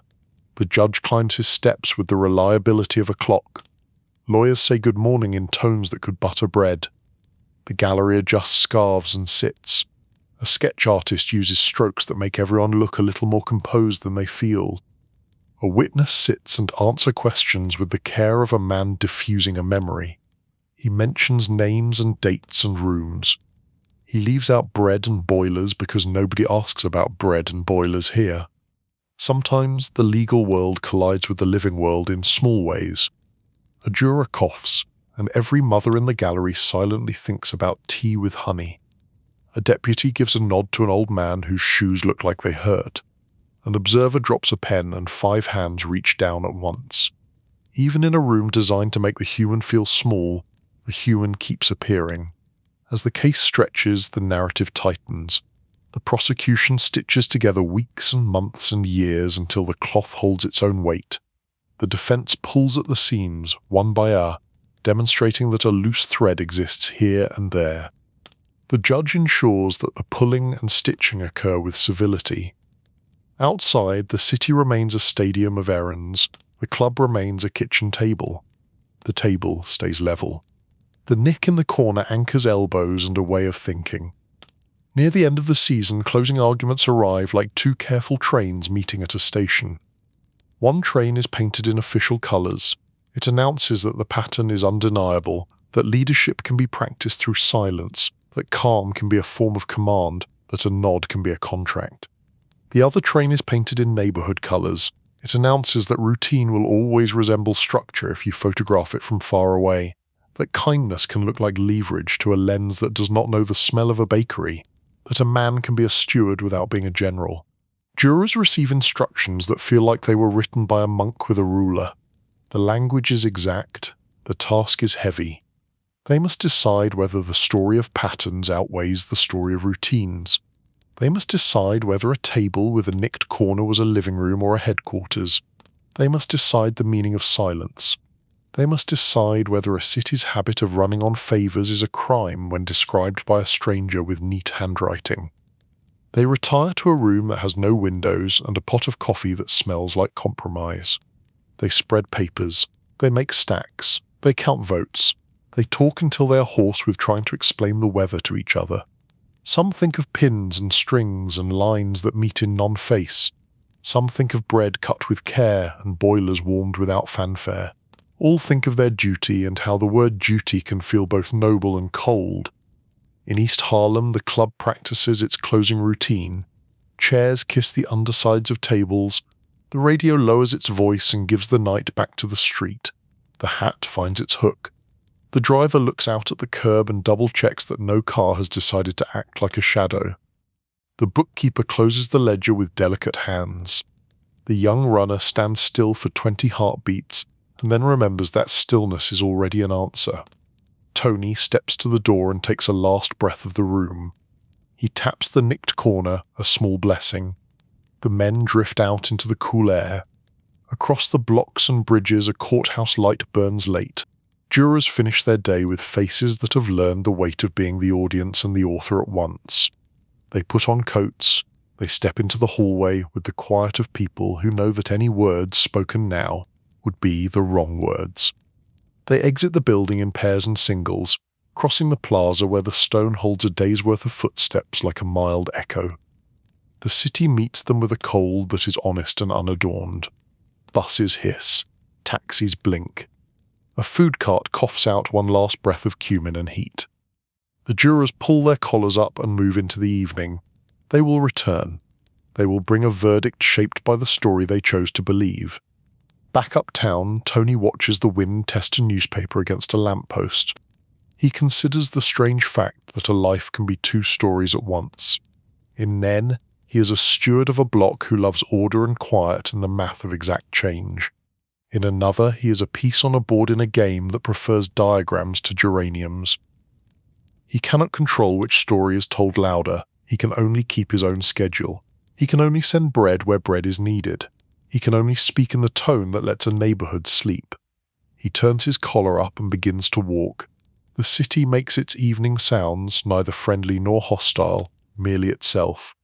5 lights in 5 windows brighten all at once, as if on a cue only they could hear. A cat makes a decision and crosses the street. Somewhere a child laughs in a way that makes the night kinder. The block breathes. The hat holds steady. Tomorrow, and then the next day, and then the next, the courthouse will wait for the jurors to finish their work. The club will wait for the men to take their chairs. The radio will wait for a trumpet that understands restraint. The bakery will cut new slices. The barber will sweep the already clean floor. And the city will do what it always does. It will hold both stories at once and ask the people who live inside them to keep walking in a straight line. Under a pale moon that does not care for diagrams, the jurors fan into the night air with their coats tight and their eyes on their own sidewalks. A few look up at the tall buildings as if the buildings might offer advice. The buildings say nothing, which is the only honest thing they can say. The cold is clean, and the plaza is wide, and the taxis make their little signals. No music plays. The shoes do. Chapter 6. Pretrial Storms and Higher Courts. Dawn walks over East 115th Street with a librarian's hush. The bakery eases open, the barber checks his mirror, and the social club waits behind its glass the way a calm teacher waits for a class to settle. Inside, the chairs are lined like good soldiers, though nobody here likes the word. On the table, the nick in the corner still holds its place in the map of the room. Anthony Salerno steps in, places his hat on the hook, and taps the nick with 2 knuckles. The gesture is a pulse check. The room answers with quiet warmth. Storms come in different shapes. Some wear sirens, some wear suits. This wears a question that belongs to courthouses. It asks whether a man can be kept in a cell not because of what he has been proven to have done, but because of what a court fears he might do if he walks free before the trial begins. The city gives that question a name with a hard center and a soft edge. Pre-trial detention. The newspapers prefer other words, stronger spices, but the block tastes the same stew either way. The men arrive slow, as if pacing themselves for a long climb. The driver takes the creaking chair and smiles at it as if they share a joke. The bookkeeper sets down his neat ledger. The baker opens a white box tied with string and lets out a breath that smells like sugar and relief. The radio finds a station that treats trumpets with respect. Tony listens to the room and to the distance beyond the room. Paper is moving downtown, fast but tidy. Requests have been filed, arguments are queued. Somewhere a lawyer smooths a tie and prepares to say that liberty is not a luxury, that it is the default setting, and that taking it away before a verdict should be a last resort sharpened by real proof. Somewhere another lawyer rehearses a different melody. He will say that safety is a duty, that community peace is a right too, and that judges may ask some people to wait behind heavy doors while a larger question is answered. The young runner with the tight cap asks the room what it means in plain language. The bookkeeper answers first. He says the law is deciding whether a forecast can hold a man. Tony adds a sentence that feels like a blanket. He says the law is a scale. He says people place liberty on one side and safety on the other, and pretend the scale does not shake when they touch it. Hours later, downtown, a courtroom answers to its clocks. The benches have seen every kind of nervous posture. The walls are good at listening. Lawyers speak with care. They cite cases the way a baker cites recipes: flour, water, salt, time, liberty, danger, proof, time. The judge asks careful question, the kind that land without raising dust. The issue is not the case itself. The issue is where the man will wait while the case gathers its papers and its witnesses. Back on the block, the club keeps its discipline. Fewer people in the room. More walks outside. The ledger looks even more like groceries than usual. Light bulbs, coffee, a sweater for the driver, a note to check a railing on a second floor. The radio chooses songs that make corners feel rounded. Tony hears that the first answer from the lower bench is not gentle. The request for release has been refused. The papers say the word denied, like a stamp. The reasoning is wrapped in legal phrases that say risk and danger and influence. The door that closes does not slam, but it does not apologize either. The men in the club nod to themselves. They know a closed door when they hear one. The law provides a staircase. If you do not like the floor you are on, you climb. Appeals are stairs you must climb with perfect posture. The lawyers climb. They carry briefs folded like precise origami. They carry records, transcripts, and caution. The question climbs with them. May the government keep a man because of what it thinks tomorrow might bring, when yesterday has not yet been weighed by a jury? Vinny arrives with his pocket calendar and his unhurried eyes. He was quiet yesterday. He is quiet today. He brings the steadiness of someone who understands that storms are weather, not destiny. He sits with Tony at the nicked corner. They talk about bread. They talk about the widow on 116th who needs coal and should not need to ask twice. They talk about the barber's chair that still squeaks on the slow turn. They talk in a way that allows the room to breathe. Across town, the second bench considers the same scale. The judges there carry the same burden, which is to speak in words that can be used by other judges on other days. Precedent is the word for an older lantern that lights a newer path. Some lanterns shine farther than others. The hallway between the two benches whispers with clerks and footfalls and paper. The decision is again unfriendly to liberty. The door does not open. The stairway continues upward. The highest bench in the land is not a tall mountain so much as a high table. The walls are bright and the questioner older than any case. When the matter arrives there, it arrives wearing a new suit.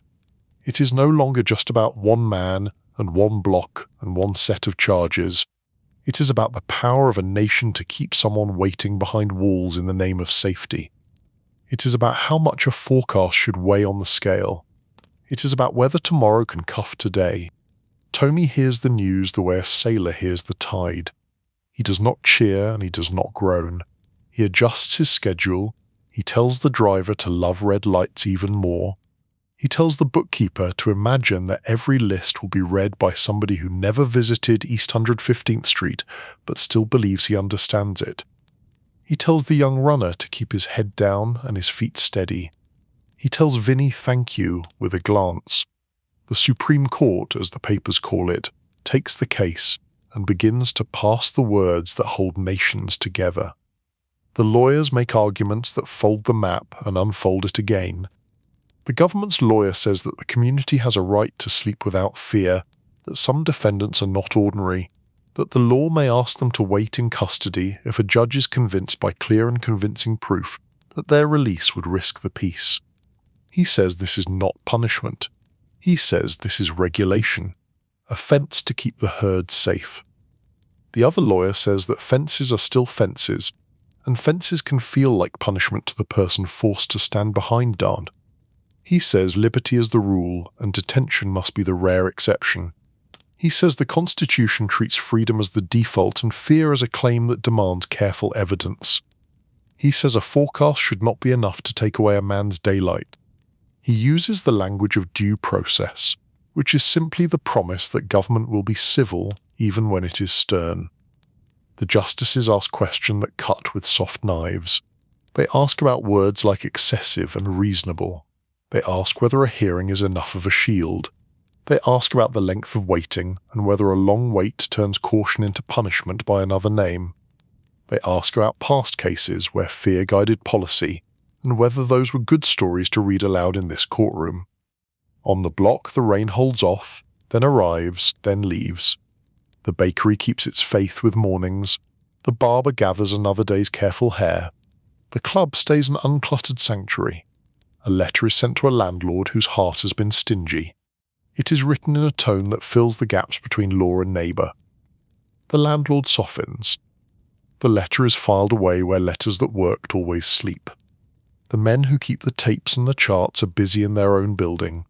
They are less concerned with detention and more concerned with diagrams. They pump their files like bellows and hope the fire stays lit. They know that the trial on the horizon is a larger storm with many layers. This pretrial fight is just weather before weather. Still they watch the high bench, because every word spoken there is a seed that might sprout later in other soil. When the opinion arrives, it is dressed in the careful robe of the court. It says the government may hold a person before trial in certain serious cases if a judge holds a hearing and finds clear and convincing proof that no conditions of release will reasonably secure safety. It says this is not punishment, but a regulatory measure tied to future risk. It says the Constitution permits this fence. It also says process must be observed with care, with reasons on the record, with time limits that keep caution from becoming cruelty. The newspapers simplify. They call it a win for detention. They attach names to the ruling, names that will live in indexes for years. They say the case will be taught in schools and argued in later arguments. The block has no indexes. The block feels the result as a change in weather. The door stays closed for now. The timetable lengthens. The men add patience to the shopping list between coffee and light bulbs. Tony takes the news as he takes most news, with a nod that says the only way out is through. He remembers winters that required extra coal and summers that demanded taller glasses of water.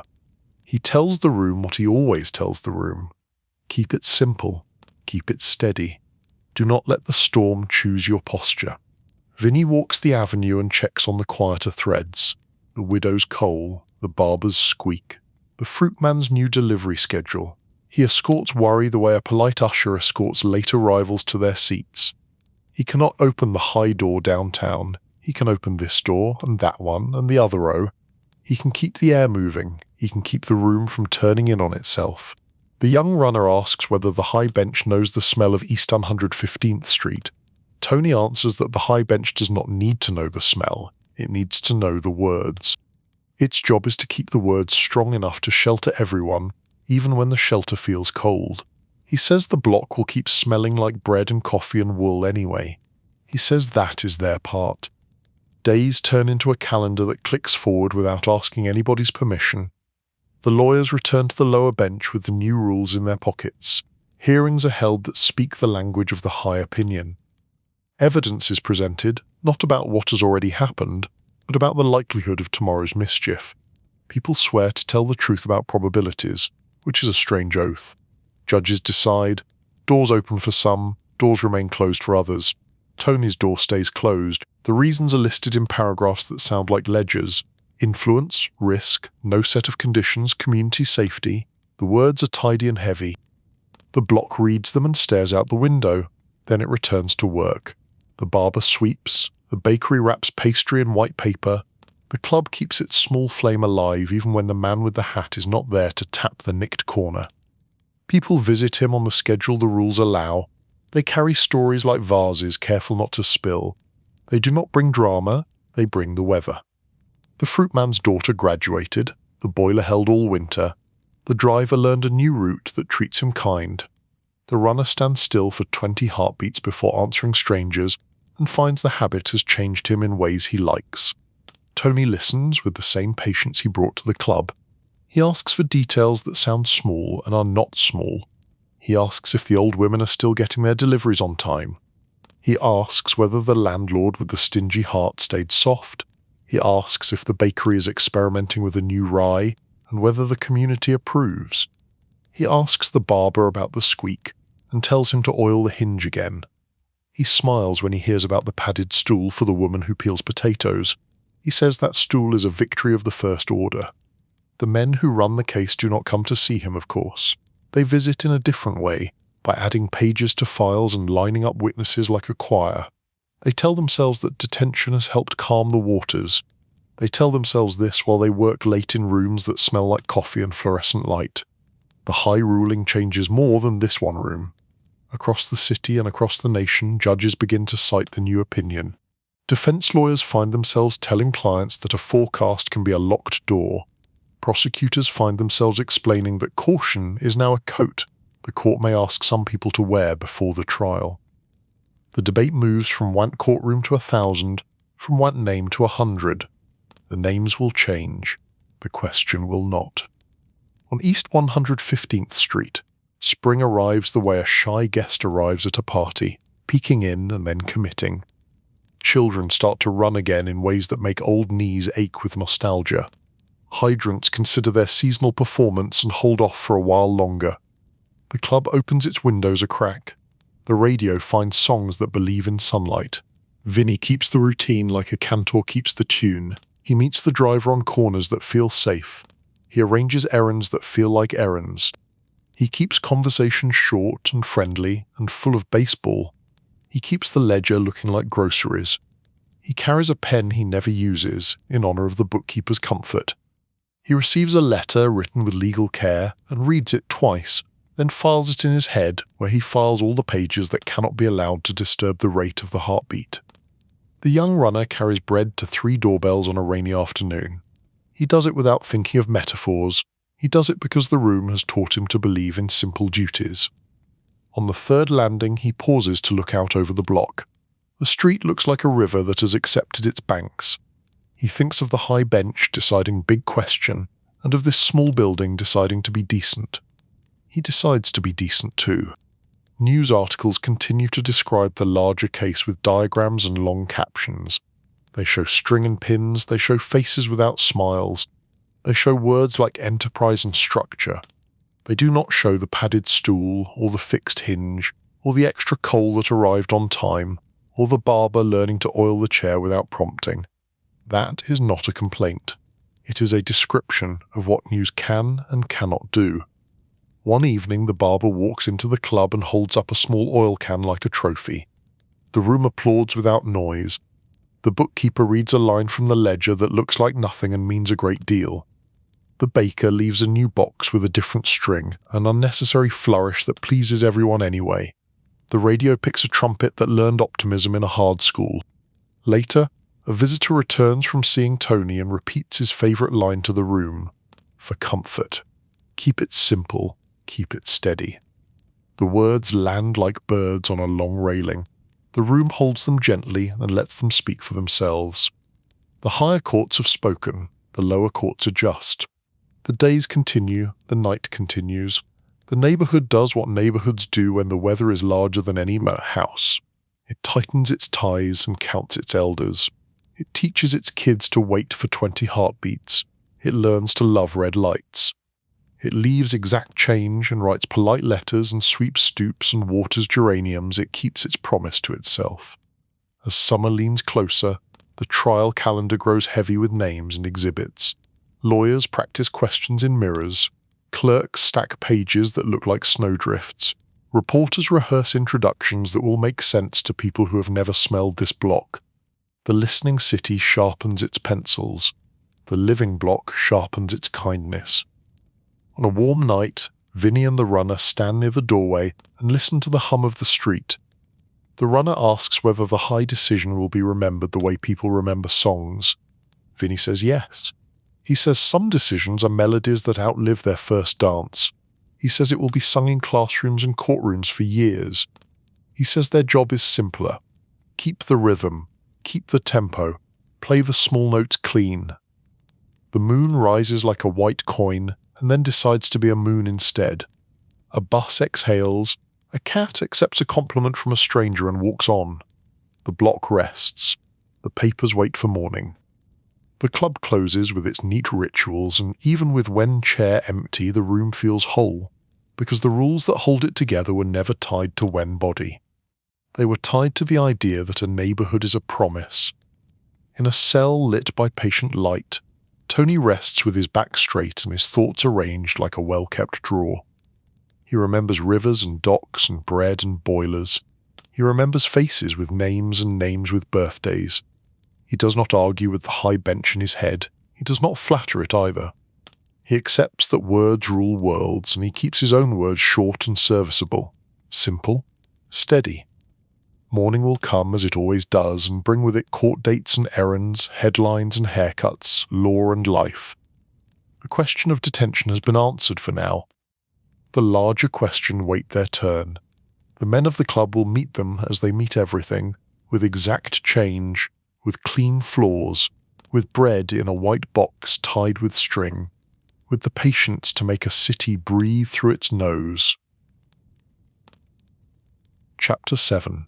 Verdicts and Years Counted Out. The courthouse wakes earlier than the block. Stone warms slowly, and the flags above the plaza hold their breath before the first wind of the day remembers its job.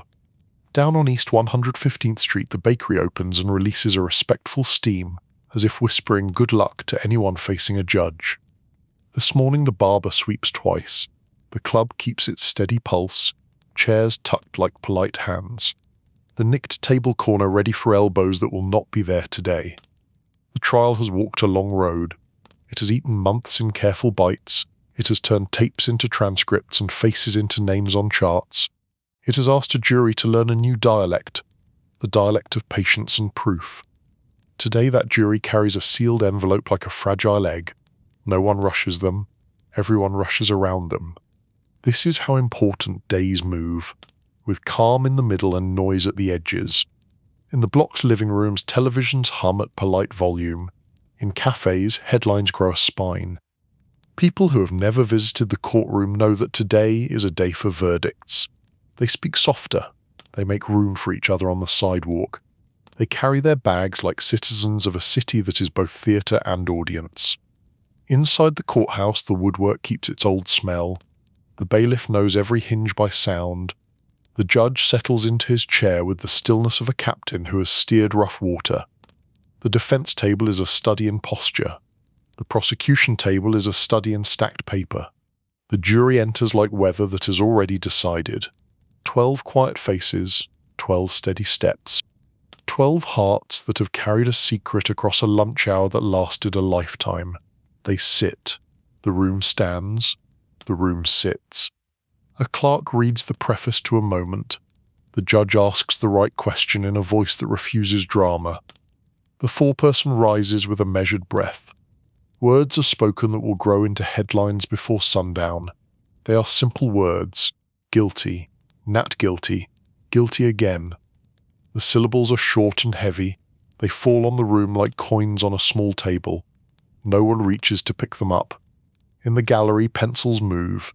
In the back, a man closes his eyes and opens them again as if he just remembered a face from childhood and needs to verify it is real. Lawyers keep their expressions under glass and old tradition. They will step into elevators later and exhale like divers returning to daylight. For now they are furniture with pulse. On East 115th Street, the news takes a minute longer to arrive. A delivery truck turns the corner. 2 kids argue about which team owns summer. An old woman tests the steps with her cane and smiles, because the railing does not wobble anymore. In the club, a radio stays low, then lower, then clicks off. The room understands that silence carries news faster than static today. For the jury, the verdict is the end of a map they were given months ago. For the block, it is a change of weather that will last a season. For Tony, receiving updates under careful rules and guarded windows, It is another proof that a person can be two stories at once. The papers will speak of leadership and structure. The block will remember bread and boilers. Both stories are true from certain distances. Sentencing waits like winter at the edge of fall. It will arrive with numbers that weigh more than numbers usually do. Years will be counted not like birthdays, but like bricks in a wall. The judge will speak gently, because gentleness can be stern when backed by law. He will outline the reasons the law keeps in a locked drawer. He will stack the reasons until they look unshakable. He will name a span of years and place them upon a life the way a mason lays stone. Reporters will write that the city has sent a message. The city will shrug, because the city never stops sending messages. It sends them through rent receipts and bus routes and laundry lines and careful nods on stoops. It sends them through verdicts too. It is a chorus that never rests. The men at the club absorb the day like men in a small boat absorb a wave. Knees bend, hands hold, the boat rides it out. Light humour is rationed but not banned. The bookkeeper says that coffee tastes braver when the cup is thin. The driver replies that red lights look wiser on days like this.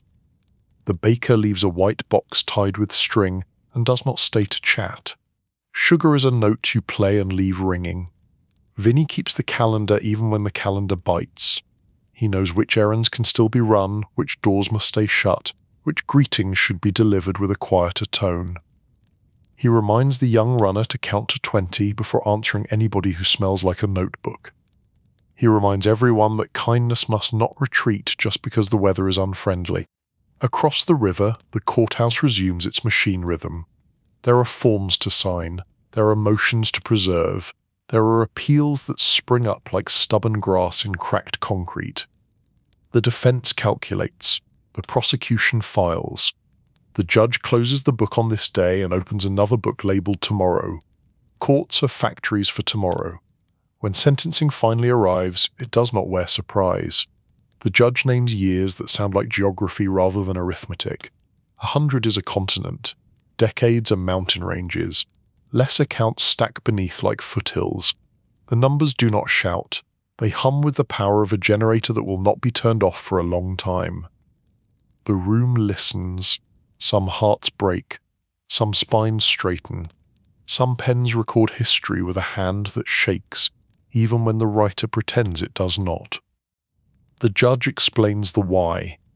He speaks of patterns and harm measured in quiet ways. He speaks of influence, of direction by silence, of peace purchased with fear. He speaks of the public trust the court is required to guard. He acknowledges the difference between legend and proof, and claims to keep his feet only on proof. He ends with the customary wish that citizens never see this room again in this posture. Wishes are free, years are not. After, the city exhales in a dozen dialects.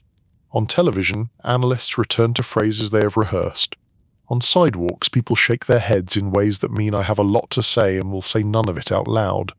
In kitchens, a pot of sauce simmers a little longer, while someone stares at the window and sees seasons moving across the glass. For the block, the immediate future is practical. Who takes which errands? Who checks on which elders? Who carries the ledger with the grocery handwriting? Who keeps the barber's chair oiled? Who remembers the padded stool for the lady who peels potatoes? The story with capital letters can wait for the late news. The lowercase story needs to start dinner. Vinny sets up a simple relay. The driver runs shorter routes at slower speed. The runner graduates to trusted errands that require a quiet face. The bookkeeper teaches a cousin how to write lists that look like soup ingredients. A friend of a friend repairs a door latch with the kind of care that marks a professional. In this way, a neighborhood holds its shape after a verdict tried to reshape it. Letters arrive where they are permitted to arrive. They carry blessings without drama. The bread is good. The barber laughs. The widow is warm. The fruit man stockpiles summer in jars and thinks of selling them in winter. The church boiler thanks you by not failing during the cold snap. The runner has learned to wait for 20 heartbeats and now waits for 30 on bad days. He smiles more. He understands his own feet. Tony receives these small weather reports with the care of a gardener reading notes from a yard he cannot visit. He asks the questions he always asks. Are the elders sleeping? Is the block breathing? Has anyone made the sauce too salty and pretended it was on purpose?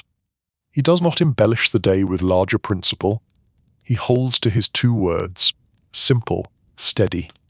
The papers will write that the era turned a page. Perhaps it did. Pages turn whether we like the chapter or not, but the block knows that an era is not a page. It is a long hallway of small acts, a rent eased, a railing tightened, a loaf split clean, a kid told to slow down and then thanked when he does. Those acts are the hallway lights. You keep them on. Still, the verdict changes more than a schedule. It changes how the city imagines itself. It convinces people who love lines and charts that their lines and charts can win against habits and hearts. It convinces people who love habits and hearts that they must be tidier than ever when they move through rooms watched by strangers. Everyone edits themselves a little. Even the block walks with its collar turned up. This is not fear. It is caution dressed as manners. The commission language, the grand table, the long strings between pins, all of it becomes a signature under which many stories will be filed. Other names appear in print. Other faces age under fluorescent light. The chorus of new cases hums along the courthouse corridor. For a while you cannot walk that corridor without hearing the old verdict in the background, the way you always hear a river somewhere in the city if you listen long enough. Meanwhile, people keep living. The barber gives a free cut to a kid who lost a father figure to faraway walls. The bakery wraps a loaf in extra paper against the drizzle. A teacher at a nearby school decides to offer a class on neighborhood history that tells the gentler story too. The priest learns a new joke for funerals because sorrow deserves a smile at the door.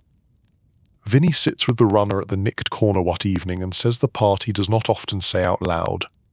A verdict can make you smaller if you let it, he tells the kid, or it can make you cleaner. Cleaner is not louder, cleaner is not braver.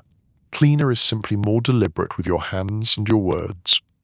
The runner nods and studies his knuckles like they are a set of tools he is going to learn to use correctly. The driver adopts a ritual. He parks for a minute near the church after his last route and listens to the bell count the hour. Counting hours, he decides, is no enemy of hope. He tells himself that a man who can love a red light can love a bell. Both teach patience, both keep you from rushing into silly trouble. He tells the bookkeeper this thought. The bookkeeper writes it in small letters in the margin of a page that otherwise lists coffee, light bulbs, 2 latches and a pound of sugar. The judge's words echo in the city's architecture. Agencies grow confident with pattern cases. Lawyers memorize the cadence of closing arguments that once felt new. Juries learn to decode tapes with less frustration than their older cousins did. A new normal sets its table.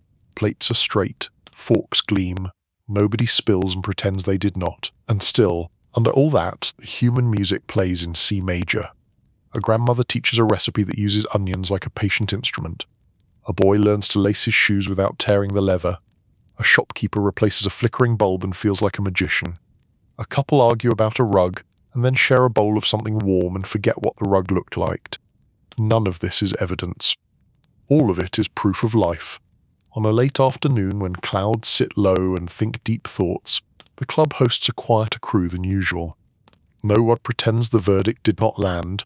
No one invites it to sit at the table either.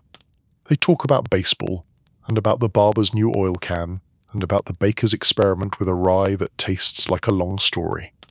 They share a memory of Tony tapping the nicked corner and telling the room to protect the rhythm. The memory sits with them and behaves like a gentleman. A man from downtown passes by the window and glances in without stopping. He sees only a room that looks like a living room. Chairs, coffee, hands. If you did not know better, he thinks, you might call it ordinary. He keeps walking, and the room returns to being precisely what it wishes to be. Ordinary with a backbone. When night comes, it does not arrive with brass bands or grim drums. It arrives like it always does. A bus sighs. A cat makes a decision. A streetlight blinks and then behaves. The club closes with its rituals. The hat hook holds its empty promise. The ledger sleeps with a ribbon in it. The radio chooses a trumpet that knows how to say goodnight without pretending goodnight is the end of anything. There is a quiet walk that belongs to this chapter. It is the walk many people take from a courthouse to the sidewalk that is not theirs, to a taxi that is anyone's, to a block that does not know their name. It is also the walk back to East 115th Street by those who remain, those who will do ordinary work under extraordinary attention. The walk is the same length for both, the meaning is different. The city keeps two ledgers. One, the law can read, one only the block can read. In the legal ledger, today is a victory for a theory of order that tries to hold chaos by the lapels. In the block's ledger, today is a heavy page that will be followed by a lighter page if the people who live here decide to be stubborn about kindness. Both ledgers will be consulted in years to come. Each will claim to tell the truer truth. Each will be partly right. In the seasons that follow, the verdict will be an address. Other cases forward their mail to.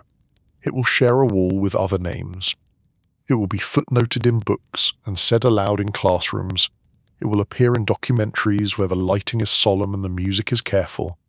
It will also appear in jokes told softly at kitchen tables where somebody needs to laugh at something powerful so that it shrinks enough to let the soup taste like soup again. Late in the evening, Vinny stands by the doorway and lets the night settle on his shoulders. He thinks of lessons that are not written in any book he knows. He thinks that years are not only counted out by judges, they are counted out by bakers who get up before dawn, by drivers who pull over for a bell, by bookkeepers who leave margins for tiny wisdom, by kids who learn to stand still for 30 heartbeats because it makes them better at being alive. He smiles a little, the way a man smiles when he sees that his street has not forgotten its song. Down the block, a window glows like a small lighthouse. Behind it, a woman writes a list for tomorrow. It includes milk and salt and a reminder to call her sister. She adds another line that just says, "Be generous." She does not know she has written the law of the block. She folds the list and slides it into her purse. She turns off the light. The street accepts the darkness like a gift it knows how to share. In a room many miles away, under lights that do not sleep, Tony lies awake for a minute and counts a different ledger. He counts faces, not years. He counts the fruitman's daughter, the lady with the padded stool, the barber with the oil can, the runner who learned to wait for 30 heartbeats and now sometimes counts to 40 for luck. He counts the sound of a trumpet that whispers goodnight. He allows himself the smallest smile a man can afford and still call it a smile. He closes his eyes. By morning, bread will rise again, coffee will steam again. The judge will move on to new cases. The reporters will find new phrases to polish. The block will keep its promise, protect the rhythm, pay attention, let the block breathe. The verdict will remain what it is, a heavy word on a heavy page, but the pages will keep turning, and the hands that turn them will smell like flour and oil and ink. Chapter 8. Another courtroom and the echo of old habits. Morning paints East 115th Street. With a soft brush, the bakery opens and a warm breeze of sugar slips into the block. The barber lifts his broom and makes a ritual of first sweeps. The social club behind the glass is quieter now, like a piano with the cover down. A familiar chair sits under a tired light. The table with the nicked corner holds its ground, ready to remember elbows that have not visited in a while. Tony's absence is not an empty chair. It is a temperature change. People walk a little slower past the window. The radio starts softly, as if asking permission. The ledger on the table keeps its grocery handwriting, though another hand turns its pages. Vinny carries the rhythm like a man carrying a lit candle through a long hallway. He lowers the flame when the hallway narrows. He raises it when the hallway brightens. Downtown, another courtroom rubs sleep from its eyes. Names travel from one caption to another like passengers changing trains. The air smells of paper and a patient kind of electricity. New witnesses wait on benches that have heard more secrets than any single priest or bartender. The city is trying to explain itself yet again, with diagrams and careful voices. There is a special hum in a room that expects cooperation. It is not loud. It is more like the quiet of a library where somebody has just found the right page. Men who once stood at the edge of a conversation now sit under oath. They talk in full sentences, the way unburdened people talk after a storm breaks. One of those men is Vinny Cafaro. who used to be the quiet wind inside the club and is now the steady wind inside a courtroom. He is not a man for theatre, he is a man for detail. He sits straight, breathes evenly, and answers in the same practical voice he once used to ask whether the dog upstairs was napping after the mail. He explains schedules like a clerk who loves calendars. He does not hurry. He puts a picture together piece by piece. He rescues the jury from a maze and guides them across a living room the way a good host guides a guest through a crowded party. The courtroom likes him for his patience. The gallery does not know what to do with its feelings. Cooperation is a word that can wear more than one face. To the law, it is a bridge. To the block, it can feel like weather that arrived without being invited. The barber, back on East 115th Street, sweeps and thinks about the word, and decides that words get too much credit. People are what matter. The boiler must run, the old must sleep. The young must learn how to love red lights. Vinny explains routines that the jury has only seen as headlines. He turns nodded greetings into quick lessons on how to keep a neighborhood from tripping over its own feet. He talks about timetables that never raise their voice and still manage to be obeyed. He talks about errands that look like groceries and were groceries, and how groceries are sometimes the way a city hides its deeper math. He keeps the violence drained from his sentences the way a good cook drains a pot, so the sauce will not drown the past. The prosecutor gives him questions that fit like stair steps, up and up. The defense tries for loose rugs and slippery tiles, and sometimes finds them. The judge keeps the floor honest. Through it all, Vinny keeps that windless tone, a weather report without dramatics. He is careful with pronouns. He is careful with memory. He is careful with the word always. Always is a word the law distrusts unless it wears a date. Back on the block, the club averts drama by keeping busy. The ledger notes light bulbs, coffee, a latch, a sweater, a loaf for the woman with the bad back. The driver practices a new route that favors clean corners and busier streets. The runner stands still for 30 heartbeats now, patience stretched like a new shirt that fits better each day's. The baker leaves a second box tied with string, as if to argue that sugar can be policy. A new visitor arrives afternoon in a suit with the wrong shoulders for this street. He looks through the glass like a man who reads from the end of a book. Vinny meets him at the door with the warmth of a doorman at a hotel that knows its regulars. The visitor asks about hours. The answer is simple. Fewer hours, calmer hours. The visitor nods and moves on, disappointed not to find an argument he can fold into his briefcase. In the downtown room, the echo of old habits becomes evidence. Handshakes become paragraphs. Evenings at small tables become footnotes with surprising stamina. The jury learns that quiet can be read like a ledger. They learn that nods can be annotations. They learn that a city is not only what people do, but how they do it. The defense reminds them, gently, that interpretation is not the same as truth. The defense says that a nod might be no more than a nod. It might be a neighbor's way of measuring the weather without barometers. Vinny is asked about names that stretch across the map. He speaks them without drama and then lowers his eyes to the table, as if the names are better behaved when they sit down. He describes the gravity of certain rooms, the way a place can collect people, the way a magnet collects paper clips. He does not spill secrets like coins on a counter. He lines them up and counts them and explains where the change came from. On East 115th Street, a bulletin board in the church shows a bake sale. Someone has written a simple sentence on the bottom in blue ink. Be generous. Vinny sees it one evening and smiles without showing teeth.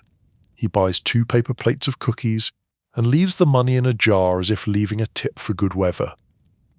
A young man asks Vinny a question that would have hurt his tongue a year ago.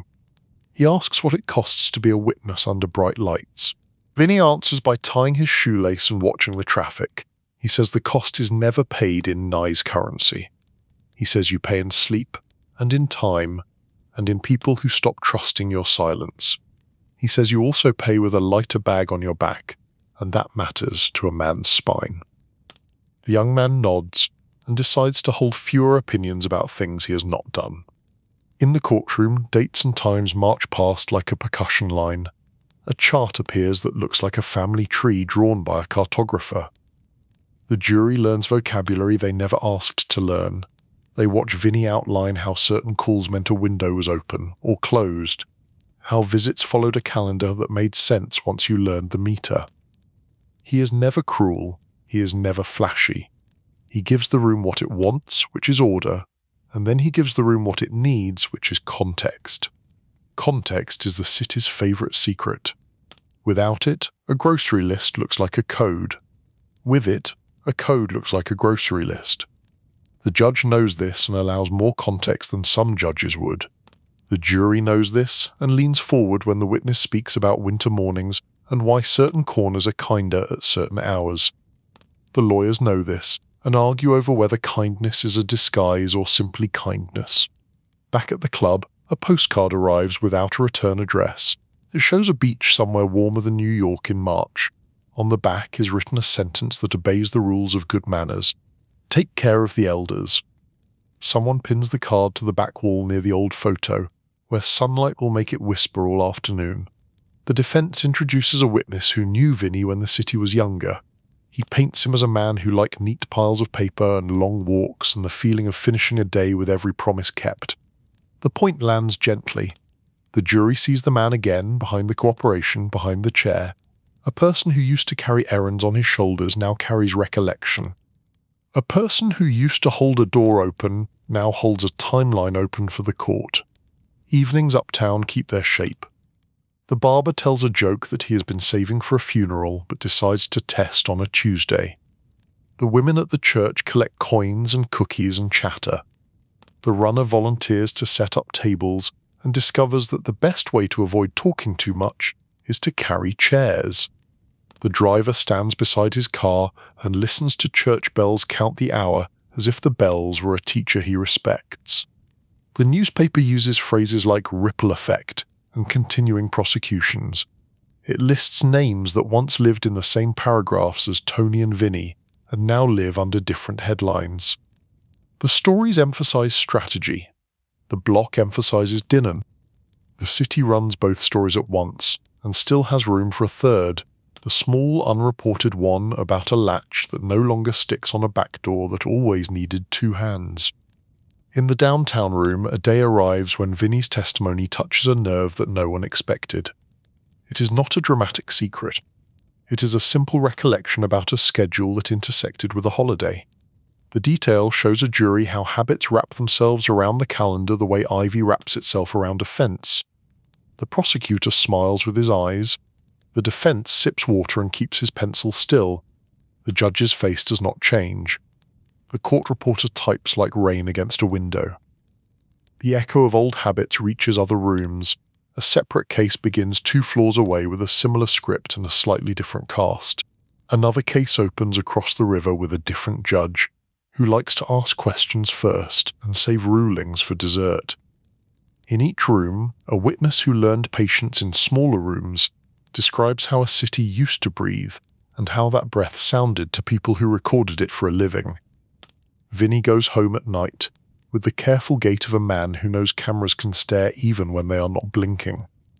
He opens his refrigerator and stares at the simple contents: eggs, bread, a wedge of cheese that looks like the moon on a kind night. He thinks about the block and about obligations that do not end when a man changes rooms.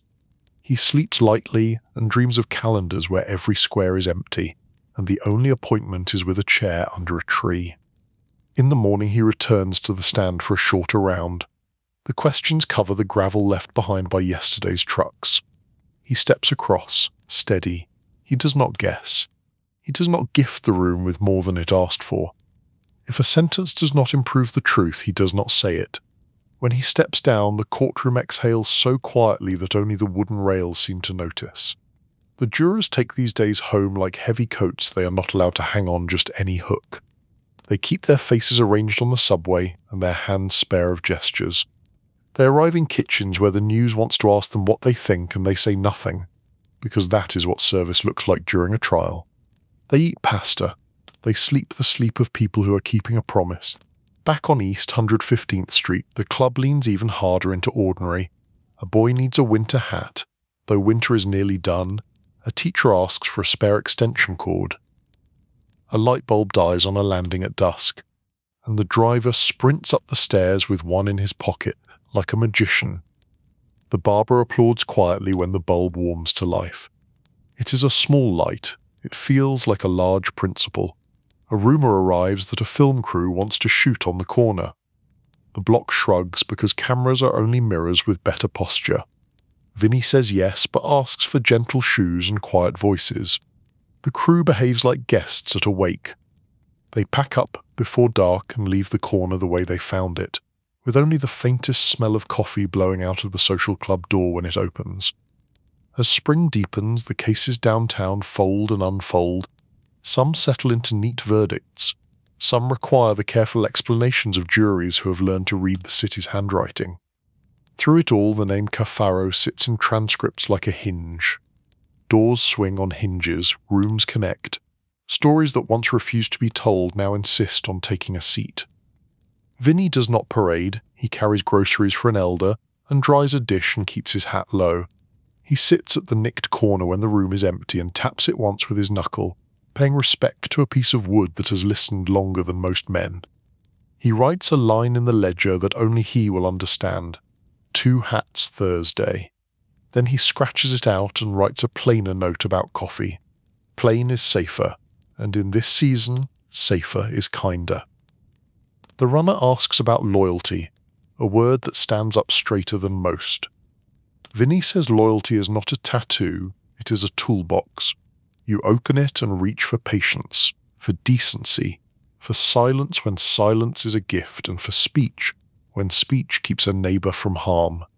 He says loyalty to a block means loyalty to its elders and its children, even when the adults have made a mess of the middle. The runner nods and decides to carry another loaf that day without being asked. Downtown, a prosecutor closes a file with care, and a defense lawyer opens a new one with the same care, and a judge signs an order that will live in a cabinet where labels never fade. The courthouse stands athwart the river, like a ship that has forgotten how to sail, but remembers how to hold weight. People step in and out with the seriousness of travelers who left home a long time ago and are not quite sure where they are headed. Uptown, the barber teaches a kid how to hold scissors, not as a weapon, but as a promise to be precise. The baker tries a new rye and accepts gentle feedback from women who have been buying bread longer than he has been baking it. A landlord receives a letter written with polite steel and lowers a rent that should not have been raised. The church bell counts the hour. The driver adds a minute of gratitude to his route. Vinny hears that the papers have begun to call his testimony a turning point. He has no taste for milestones, he prefers errands. He chooses to deliver a note to a small shopkeeper who needs encouragement written in simple language. Keep going. You are doing fine. He leaves it under the register where she will find it after closing and pretend she does not know who wrote it. The echo of old habits lingers in the club like the last note of a trumpet. Note everything has changed. Coffee still tastes like the first 30 minutes of a good day. Cards still shuffle without being dealt. The chair still creaks for the driver, and the driver still smiles at that creak like it belongs to a friend. The radio plays a tune that used to fill the room when Tony tapped the nicked corner. The room listens, grateful for a song that remembers the words. Even as cases conclude, the neighborhood refuses to become a case study. It remains a place where a kid can learn to carry a bag without dragging it, a place where old men argue about baseball like theologians who have misplaced their footnotes, a place where a woman writes "Be generous" on a bake sale flyer and changes the day. The city may try to turn it into a diagram again. The block will answer with bread. On a green afternoon, Vinny walks past the schoolyard and watches a boy practice free throws with invisible chalk on his fingers. The ball arcs true more often than not. The boy counts to 20 between shots because somebody told him that patience loves practice. When the boy misses, he smiles anyway. Vinny thinks that is how adults should miss too. Evening lowers itself gently over the glass of the club. The light inside leans warm. The ledger closes. The radio selects a trumpet that nods toward joy without pretending joy is easy. Vinny turns the key in the lock. He looks down the block and sees the little things that say peace without saying the word. A stroller parked safe under a stoot, a new bulb glowing on a landing, a bag of groceries tucked into the crook of an elbow that used to carry heavier burdens. Downriver the courthouse empties. The clock on the wall insists on fairness by treating every minute the same. Files are placed in cabinets. Custodians walk their patient routes. A courtroom grows quiet in a way that feels like respect. The echo of old habits settles into transcripts. They will be studied and argued and weighed. They will not carry bread or fix boilers. That is not their job. Uptown, the club does not study anything tonight. It breathes. It waits for morning, which will bring sugar steam and a barber's broom and the ordinary courage of people who believe that decency is a schedule. The echo of old habits hums a lullaby. Not a sad o, a steady o. The kind you keep hearing in your head long after the room has gone dark. Chapter 9. Health, Distance, and the Long Fade. Winter learns to speak softly inside walls. Lights hum, keys measure time in the corridor like a metronome that refuses to improvise. Day follows day with the patient logic of a long hallway. In that world the hours dress plainly. Morning arrives with a cart, noon arrives with a count, evening arrives with a door that shuts in a familiar way. Outside, East 115th Street keeps breathing in sugar and coffee and wool. Inside, life becomes a collection of small rituals that ask the body to cooperate. Anthony Salerno adapts the way a stubborn garden adapts to shade. He moves slower not because he loves slowness, but because slowness has decided to love him. He folds his clothes with the dignity of a clerk. He lines up his shoes as if they are listening. He keeps his spine straighter than comfort would prefer. He eats what a schedule tells him to eat. He learns the new geography of his hands, which reach for a rail before they reach for a thought. Health is a quiet accountant. It adds and subtracts behind a closed door, and then announces the balance without asking how you feel. The balance changes. The knees send clear messages. The breath edits itself. Sleep insists on earlier hours like a landlord with opinions. The nurses move with the rhythm of practiced kindness. Some bring a joke inside their pocket and let it out when the room needs a warmer wind. Some bring a stare that means you are still a person, even when the day wants to treat you like a file. Letters begin to carry more of the weather from the block. They are written in a careful hand that does not waste ink. The bakery is trying a new rye. The barber swears by a new oil. The driver loves red lights more than ever, and now blesses stop signs as cousins of the same patient family. The young runner stands still for 30 heartbeats, and sometimes for 40 when the wind is foolish. A widow sends thanks for coal that arrived done day before the cold turned rude. A priest includes a joke safe enough for all ears. Tony reads each line twice, once for the words, once for the air that clings to them. He answers with economy. Tell the baker the rye is good. Tell the barber the squeak is gone in my memory. Tell the driver to count the bells before he counts his miles. Tell the runner that patience is like bread dough. If you rush it, you get a lump. If you wait, it rises. Tell the widow she owes us nothing but a wave from her window. On good afternoons, the light in his window remembers how to be gentle. It makes a square on the floor that looks like an old tablecloth. He rests his hand in that square and thinks of the nicked corner on the table at the club.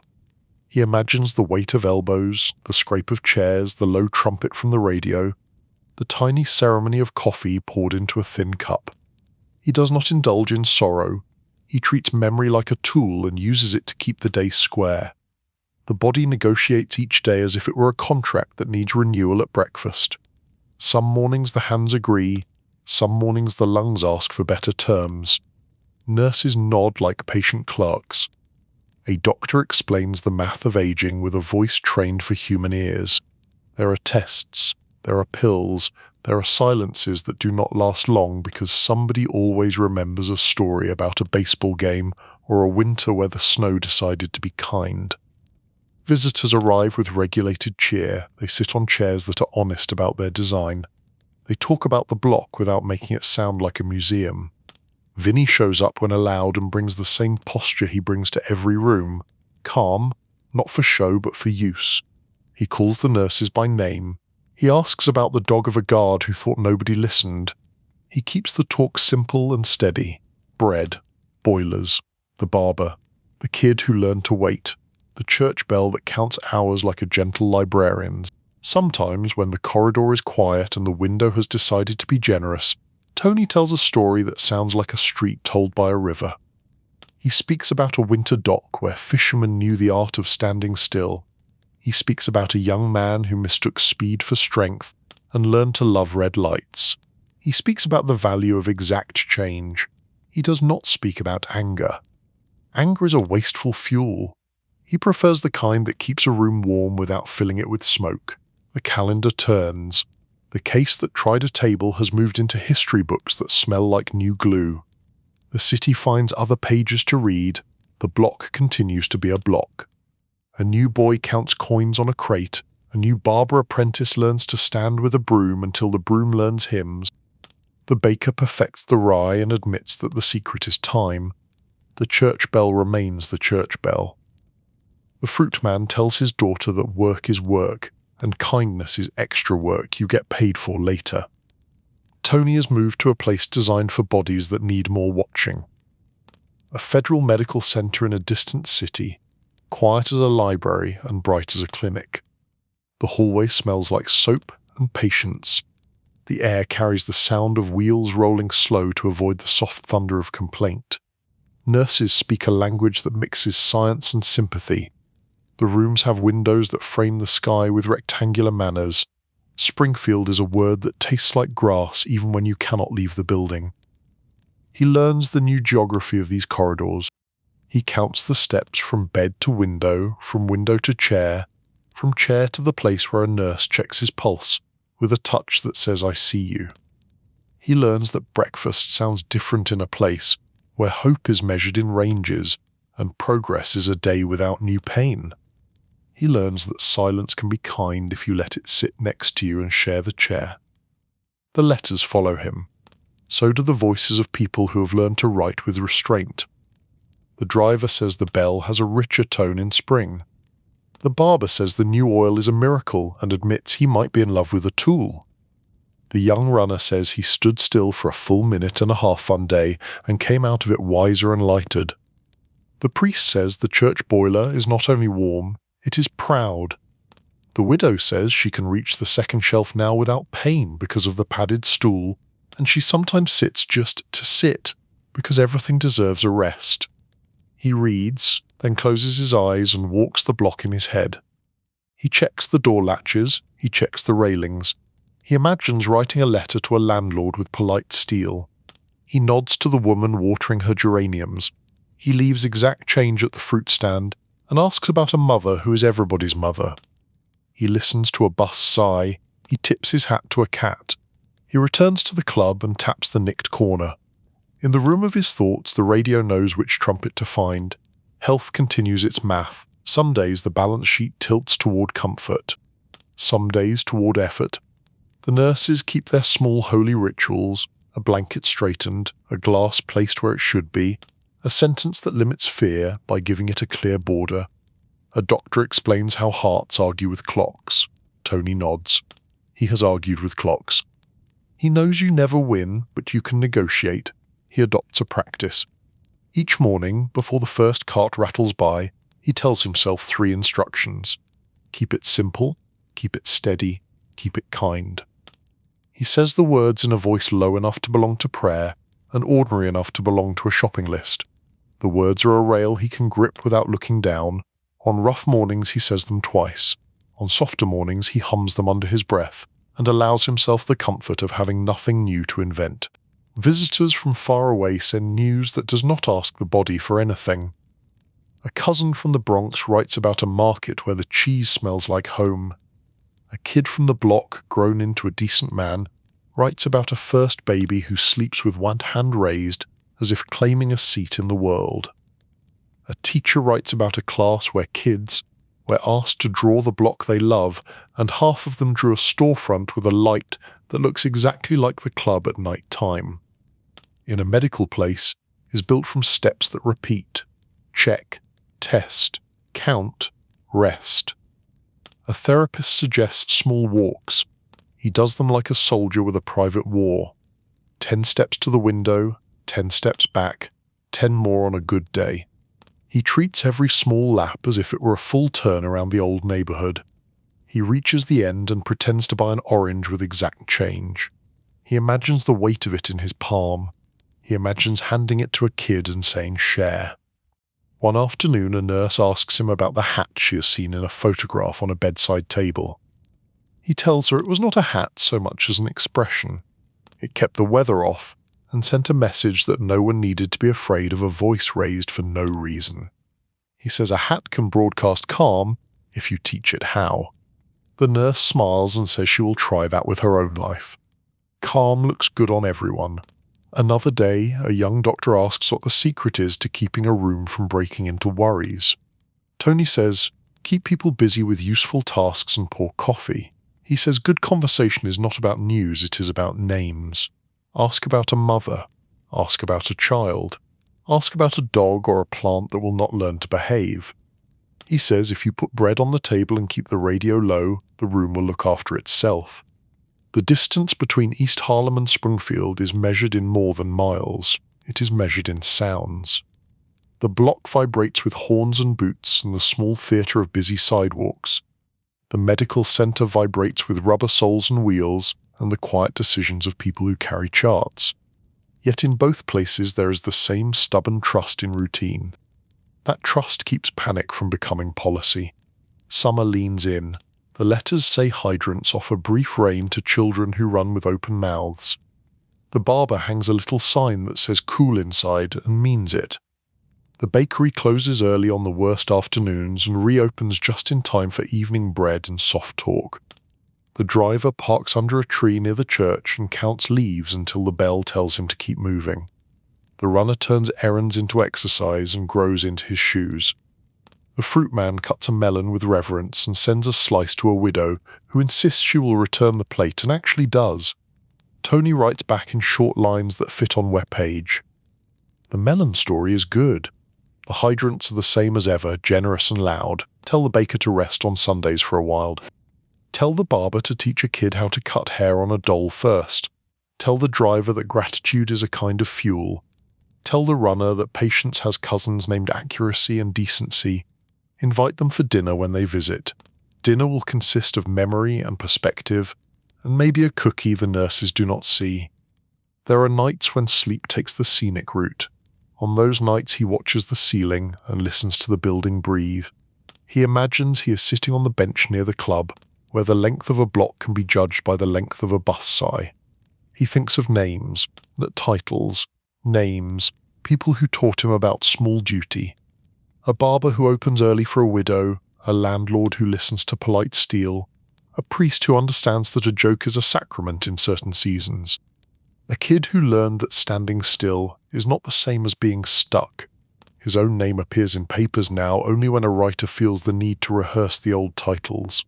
He allows the papers their habit. He keeps his own list. Steward, gardener, listener, man who prefers exact change, man who believes a grocery list is philosophy, man who likes red lights for the way they slow time to a pace the heart can manage. Midsummer brings news too large for letters. A doctor sits at the foot of the bed with the posture of a person who speaks for a living and does not enjoy this kind of speech. The words that follow are kind, exact, and unflinching. The balance sheet is not improving. The heart is tired. The lungs want easier work. No demand is made, only a proposition, comfort, dignity. A schedule with more mercy than ambition. He accepts like a man who has taken the weather as it comes for a long time. He asks about blankets, about windows, about a chair for a friend who might visit, about a pen that does not bleed through paper. He asked for a minute alone. He uses the minute to repeat his 3 lines. Keep it simple, keep it steady, keep it kind. He adds a 4th for the season. Keep it grateful. Word moves with care to East Harlem. It is not printed, it is carried. The room at the club knows how to lower its voice without lowering its hope. The barber whispers to his scissors. The bakery adds an extra knot to a loaf so the shape will hold. The driver parks near the church and lets the bell count a longer prayer. The runner walks a slower route with a full bag for 3 doorbells and shares a bench with an old man who tells him about the year the Yankees made a city forget its worries for an evening. Vinny writes a letter that is shorter than most and heavier. He says the room is in order. He says the elders are warm. He says a kid held a door for a woman who had nothing to carry, and that is how you know the block is still the block. He says there is a chair ready for whenever a good day allows a walk by the old window. He closes with the benediction Tony taught the room. Simple, steady, kind. In Springfield, a nurse tapes the letter to the wall where the light finds it each morning. A volunteer reads a passage from a book in a voice that carries the right amount of air. An orderly stops in to ask about baseball, even though he does not care about baseball. A chaplain nods as if he has been told a story he already knew by heart. The doctor adjusts a plan, the plan adjusts the day adjusts the room. Late summer glows through the window like a patient lamp. The walks are now measured in steps between bed and chair. The chair and the window keep up their end of the bargain. They support and they frame, and they do not ask for more than a body can give. The hat in the photograph becomes another kind of window. It looks back at him with the same simple promise it made on those cold corners. Do not rush. Dress the day with ordered. Nudge a room toward peace. A morning arrives that feels round and complete. Breakfast tastes like memory more than food. A nurse hums a song about sunlight. The building breathes with a measured kindness. A letter sits on the table from the barber, saying he has taught a teenager to hold a comb like a promise. Another letter says the church bell will ring twice that afternoon, for 2 weddings, an extravagance nobody minds. The runner writes that he can now stand still for a full 2 minutes, without wanting to fix a conversation that is not broken. He closes his eyes and walks the block one more time. He starts at the corner where the bus sighs like a tuba. He turns toward the fruit stand and tests the weight of an orange. He tips his hat to the cat. He crosses to the club and taps the nicked corner. He pours coffee for the room and reminds it to protect the rhythm. He checks the barber's chair and listens to the oil do its small miracle. He sends bread to a widow and writes a letter with polite steel to a landlord who has begun to forget his better self. He stands beside the driver at a red light and counts the bell. He watches a kid practice a layup without a ball and applauds without making a sound. He opens his eyes and sees the window as if for the first time. The square of light is stretched across the floor like a generous tablecloth. He places his palm in the light. Warmth recognizes warmth. He thanks the room in his head for learning to breathe. He thanks the nurses for the tone of their voices. He thanks the doctor for exact words.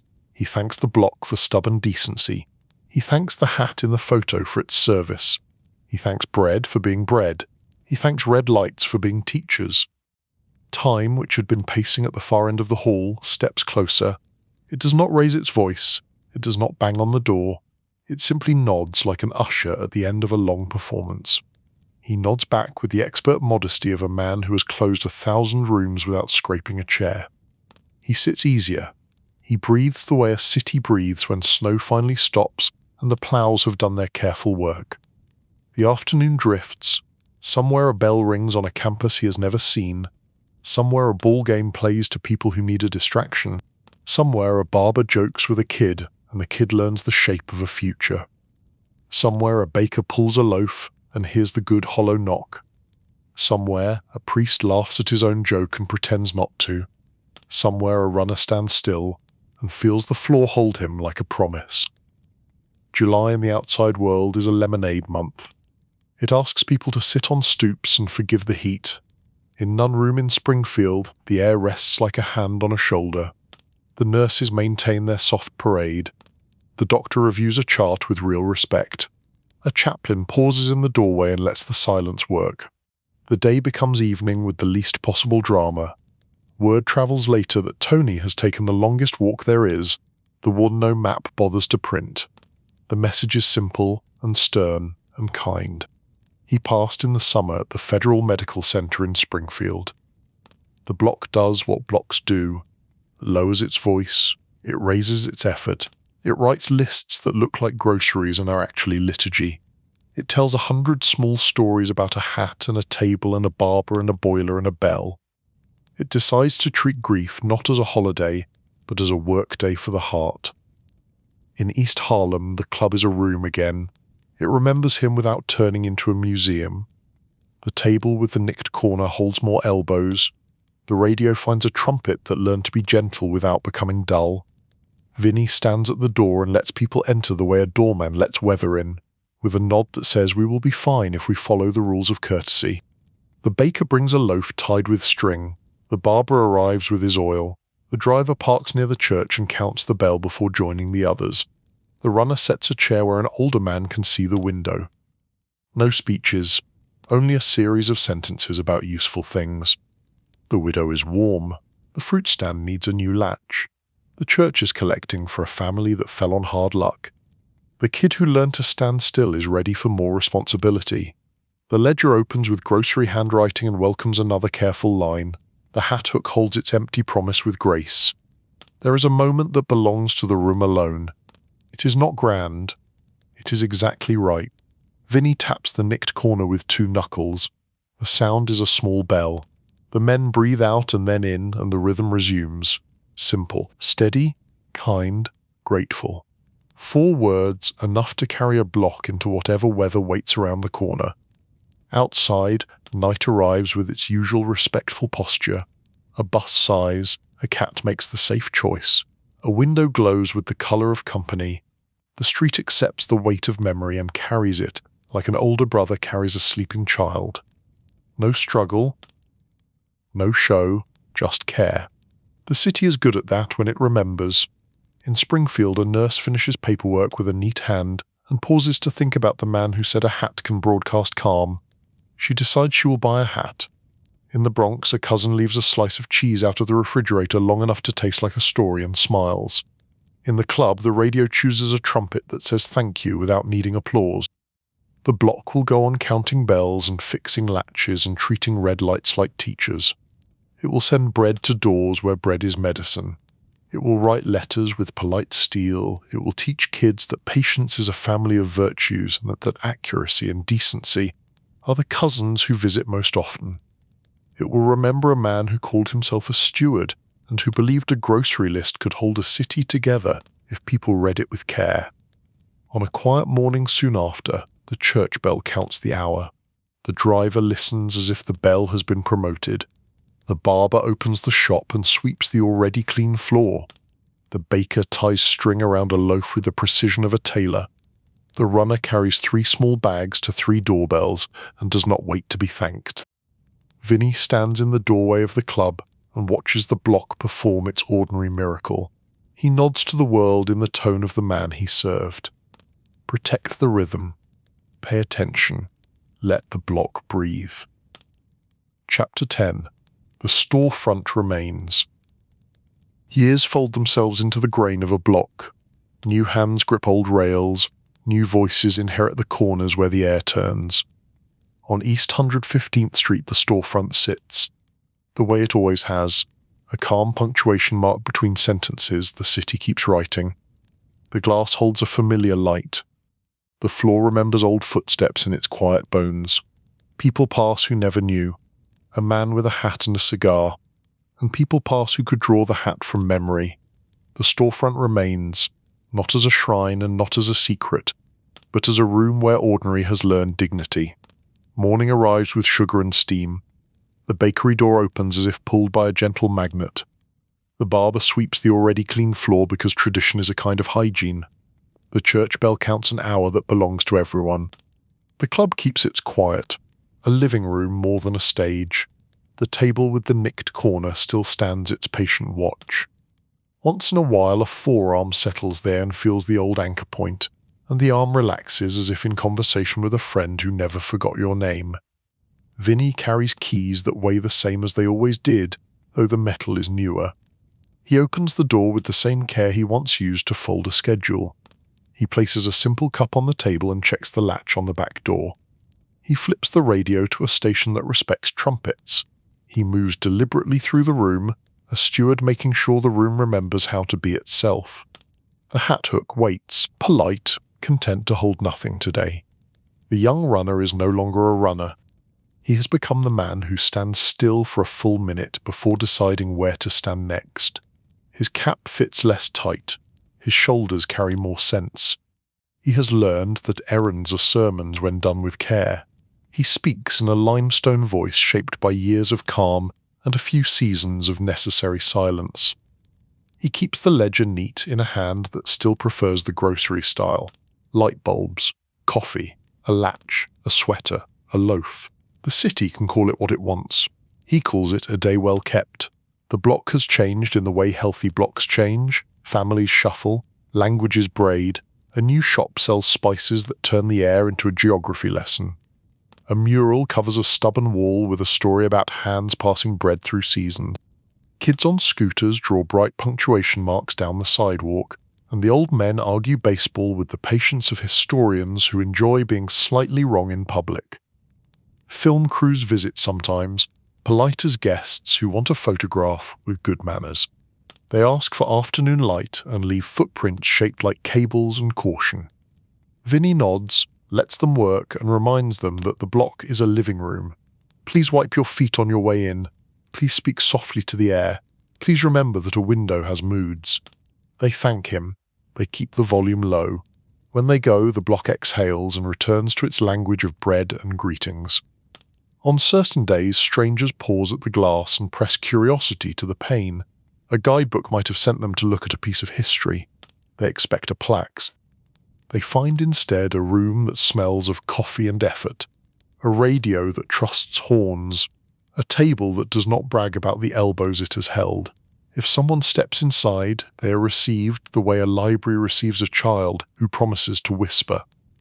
They find no speeches, only chairs that squeak politely and a ledger that looks like any other list in any other room where people care about living decently. The block does not practice nostalgia as an art, it practices continuity. A landlord with a short memory receives a letter written with polite steel and remembers the agreement that kept a widow warm one winter long ago and is still a good agreement now. A boy who sprints toward trouble learns to lean against the railing and count the bell with a driver who has made counting an honest religion. A barber hands a comb to a teenager and says, "Hold it like a promise." The teenager grins and discovers his fingers want to behave. The storefront reflects seasons the way a lake reflects sky. In summer, the door stays open a cautious inch so the breeze can visit without stealing the papers. In winter, the room learns to be a small furnace. Spring smells like wet concrete and warm bread. Autumn tastes like apples carried in old bags with careful handles. Through each season, the table with the nicked corner remains, a quiet fact in a city that enjoys changing outfits. Neighbors speak of the man who used to tip his hat and tap the corner with 2 knuckles. They do not speak in headlines. They speak in small, present-tense sentences that treat memory as advice. He liked exact change. He loved red lights. He trusted errands more than speeches. He taught a boy to wait before he spoke, and the boy learned that silence can be a good teacher. He believed that bread and kindness can be the same thing if you arrange them properly. In this telling there are no titles, only roles. Steward, listener, gardener of hours. When talk turns to larger maps and older trials, the room stays respectful, but does not let itself become a courtroom. The law had its day.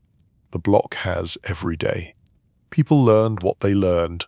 People changed how they stand, and how they answer, and how they write lists that might someday be read by strangers.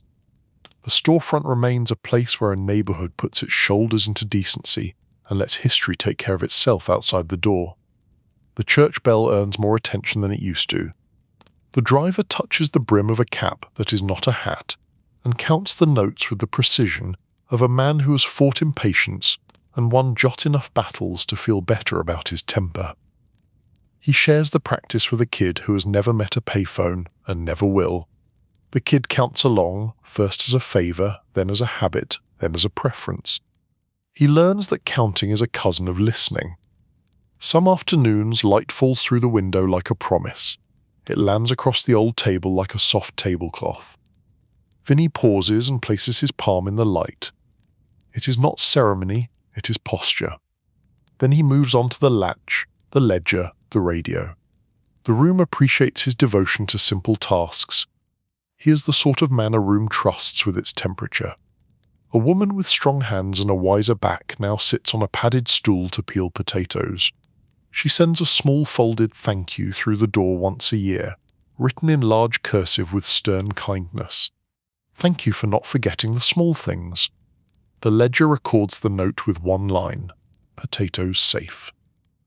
The room receives the line as if it were scripture. The barber teaches a second apprentice how to oil a chair until the squeed becomes a story about improvement.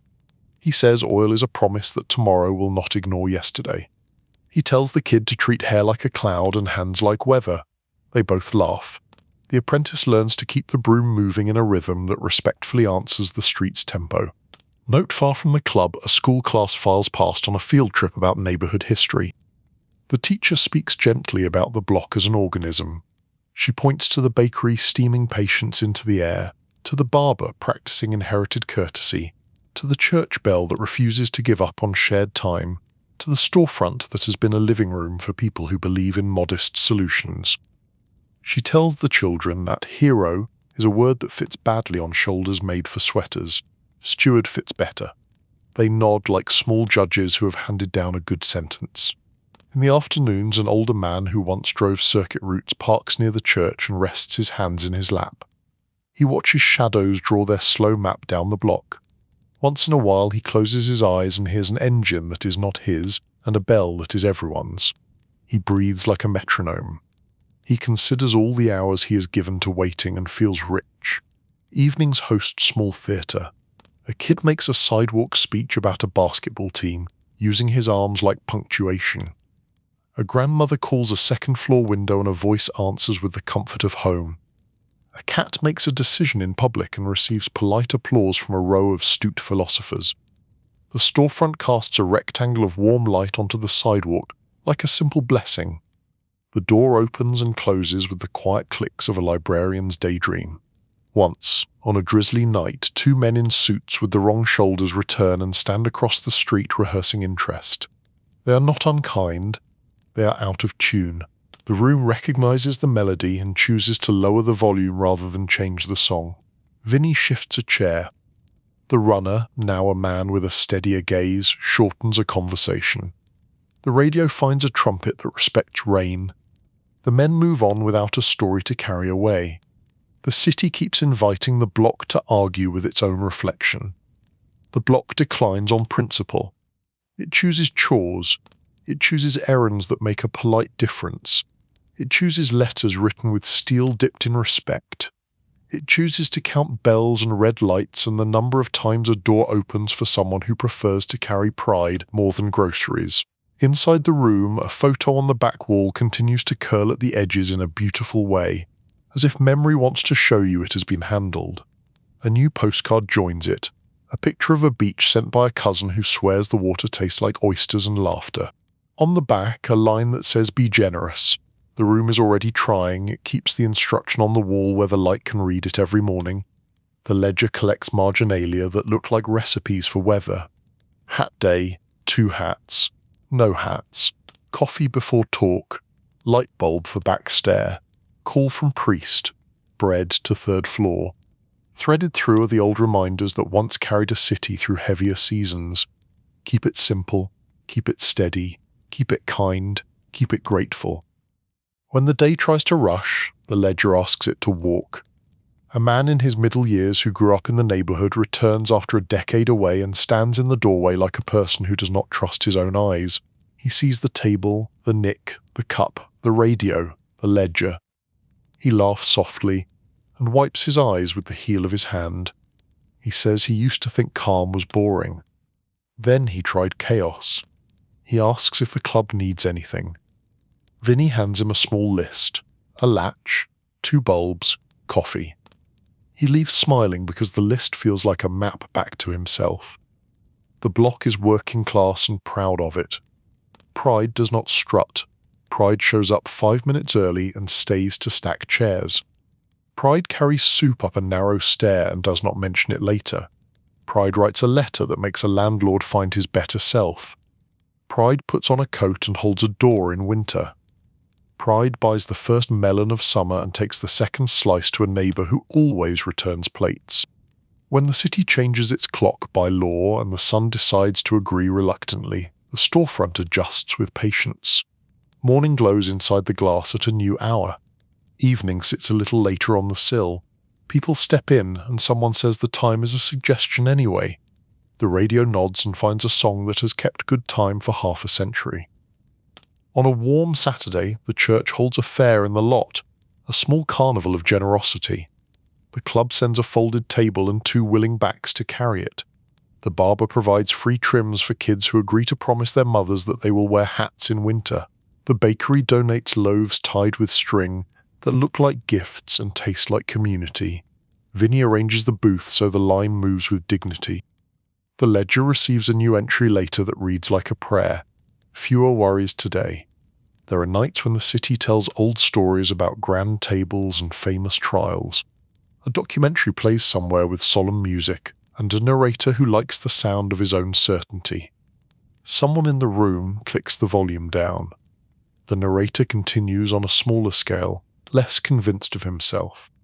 The men listen until the music ends and then return to weather, to bread, to the listings of a week that will always need tending.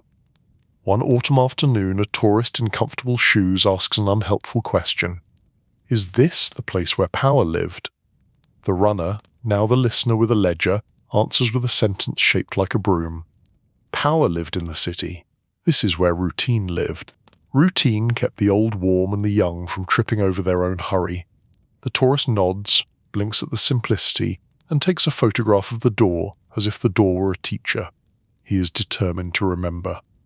In winter, when early dark makes streets feel like deep pockets, the storefront becomes more lantern than room. People slip inside to warm their voices before saying what they came to say. The radio rests under a wool of low volume. The ledger opens to make room for a line about salt for the steps and a reminder to check on the 3rd floor on days the mail comes late. These are small sentences that argue against despair better than speeches do. Time gives every address a test. The test is whether a room can hold its use after the names change. The club passes the test by staying useful. It is a safe kitchen table where a tired person can be reminded that a list is a way through confusion. It is a hallway where errands receive assignments. It is a bench with walls where a man can count bells until he remembers his own breath belongs to him. The city's newest watchers wander through on occasion, eyes brimming with the training of data and dashboards. They stand at the edge of the light like thoughtful owls. They do not see command boards or flowcharts. They see a ledger about light bulbs.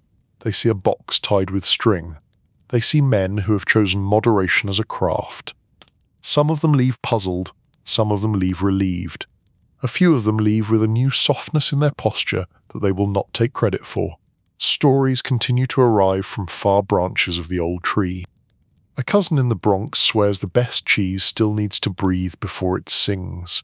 A retired court officer tells a funny story about a day when every elevator broke and patients kept the building upright. A nurse from far away writes a note about a hat that broadcasts calm and says she wore out to work and her ward learned a better rhythm that day. These are the kind of reports the room was built to receive. The nicked corner receives a tap from time to time, not every day, not as ritual exactly. More like a handshake with memory when memory wanders through and asks for a seat. The sound is soft, a private bell for ears that know what to listen for. When someone new asks about the gesture, the explanation is simple. It is the room checking its own pulse. There are setbacks. There are. A night when anger makes an unnecessary speech on the sidewalk. A week when a landlord forgets the promise and needs a letter written with fresh steel. A month when work dries and pride threatens to become a brittle thing. The room adjusts by lowering volume and increase errands. The ledger grows a second page for a while, then returns to one. The block tightens its ties and remembers that generosity is sometimes a strict aunt who makes you put your shoes away before dessert. Spring returns, and with it, the old hydra of chores, a latch to replace, a railing to check, a street tree to protect with simple posts that say not with words but with posture that it belongs. The club organises these small labours the way a conductor points and the orchestra does not argue. Children carry twine, elders carry instructions. Middle people carry the heavier things. When the work is done, bread appears from nowhere. Coffee arrives steaming. Someone tells a joke that has lived 100 lives and still makes the room generous with laughter. The runner-turned-steward finds himself giving quiet advice to a kid who has begun to run too fast toward a kind of spotlight that offers warmth and burns crowds at the same time. He tells the kid about red lights and bells and bread. He tells him patience is not a brake only, it is also a compass. The kid nods, uncomfortable with wisdom that does not flatter him, but grateful. Later, he carries a loaf up a stair with dignity and puts his hand on a railing he helped tighten and understands more.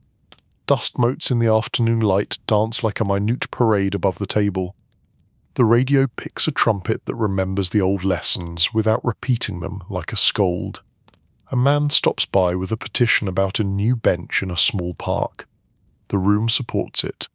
Benches are schools. They teach stillness and conversation and the art of looking at a tree without asking anything from it but shade. The ledger enters a line with quiet pride, bench letter signed. Time does a curious trick. It makes legends simpler and people more interesting. The legend resolves into a silhouette of a hat and a rule about steady hands. The people in the room grow in detail. The driver now collects bells like coins. The barber keeps a drawer of combs that have outlived their teeth, a retirement home for tools that served. The baker has learned to tie string with a flourish that makes children applaud. The church bell experiments with ringing a minute early and then repents and returns to schedule, reminding everyone that order is a friendly habit when you treat it kindly. If you ask the room what it is now, the answer is almost rude in its simplicity. It is a room where a block remembers itself. When big stories storm past on their way to awards and conferences, this is where smaller stories are folded, set in a drawer, and taken out later when a person needs to be reminded that decency is a schedule you keep, even when no one is taking attendance. In late summer, a man with a notebook sits outside on a milk crate, writing sentences that try to be picturesque. He is visiting from elsewhere. He wants to capture the block. The runner-turned-steward brings him coffee and says capture is the wrong verb. Let the block breathe near your words, he suggests. The man nods and scratches out a paragraph. The coffee tastes like a correction he needed. Night has adopted the block as a student. It arrives and leaves with better manners now. The streetlights collaborate. Windows trade gentle signals. The storefront dims but does not disappear. You can read a face in the glass if the face wants to be read. You can walk past as a shadow if you need to. The block accepts both. It has learned that hospitality includes the right to be left alone. Once every long while, someone opens the door with eyes that carry a particular weather. They ask in a quiet voice what to do with regret. The room answers with a list. Carry something useful to a person who did not ask. Fix a small thing that has been broken too long. Learn the names of people you ignore. Count bells, count breaths, write a letter with polite steel and sign it with your full name. Bake something or buy it from a person who bakes better than you do and deliver it without waiting for applause. The person nods and leaves lighter. The ledger changes nothing. The room earns its keep. Years from now, the city will tell new stories about new people who inherited old problems. The storefront will be there if the block wants it. If destiny moves the room, the nicked corner will travel as a relic and be installed into a new table where elbows can find their way again. The spirit is not nailed to an address. It is nailed to a practice. Simple, steady, kind, grateful. Tonight, though, the address is the same. The chairs sit under tables like tired cats under beds. The radio kisses the air with a last trumpet. The ledger closes with a ribbon tucked at the right page. The light in the window flickers once in a friendly way and then commits to its hush. The door closes with the sound of a library book finding its shelf. Outside, a bus sighs, a cat chooses safety, a window promises company, and the air tastes faintly of sugar and wool. The storefront remains, not as a monument, as a neighbour. Vinny takes a last look up and down the block. He sees no drama and counts that as a victory. He taps the nicked corner with 2 knuckles. The sound is small and complete. He says the 4 words the room still needs. Keep it simple, keep it steady, keep it kind, keep it grateful. The block, which has ears in its concrete, hears him, and answer with a soft, collective nod. A kid on a scooter skids to a halt at the curb and watches the door close. He decides to aim for balance on his next run. A grandmother waters her geraniums with the art of a conductor. A landlord reads a letter with polite steel and chooses to be better because people are watching. A teacher writes tomorrow's lesson about neighbours and writes the words "be generous" at the top of the page. A driver sits in his car and waits for the bell so he can count it like a man tucking coins into a jar named patience. The city moves around the block like a river around a trusted stone. It carries news, plans, ambitions, theories, maps, and tides. The stone does not pretend to hold back the water. It makes a quiet eddy where minnows can rest, and a parent can point and say, "Here is where you can catch your breath." That is enough. That has always been enough. When morning returns, as it will, the bakery will open and let sugar escape like a rumor you want to believe. The barber will sweep the already clean floor and call it exercise. The church bell will count the hour without apology. The door will open and the room will wake like a polite host. The ledger will collect a line about a latch. Coffee will pour. A kid will learn to hold still for 20 heartbeats, then 30, then more. Bread will travel up a stair and be medicine again. The storefront remains. The block breathes.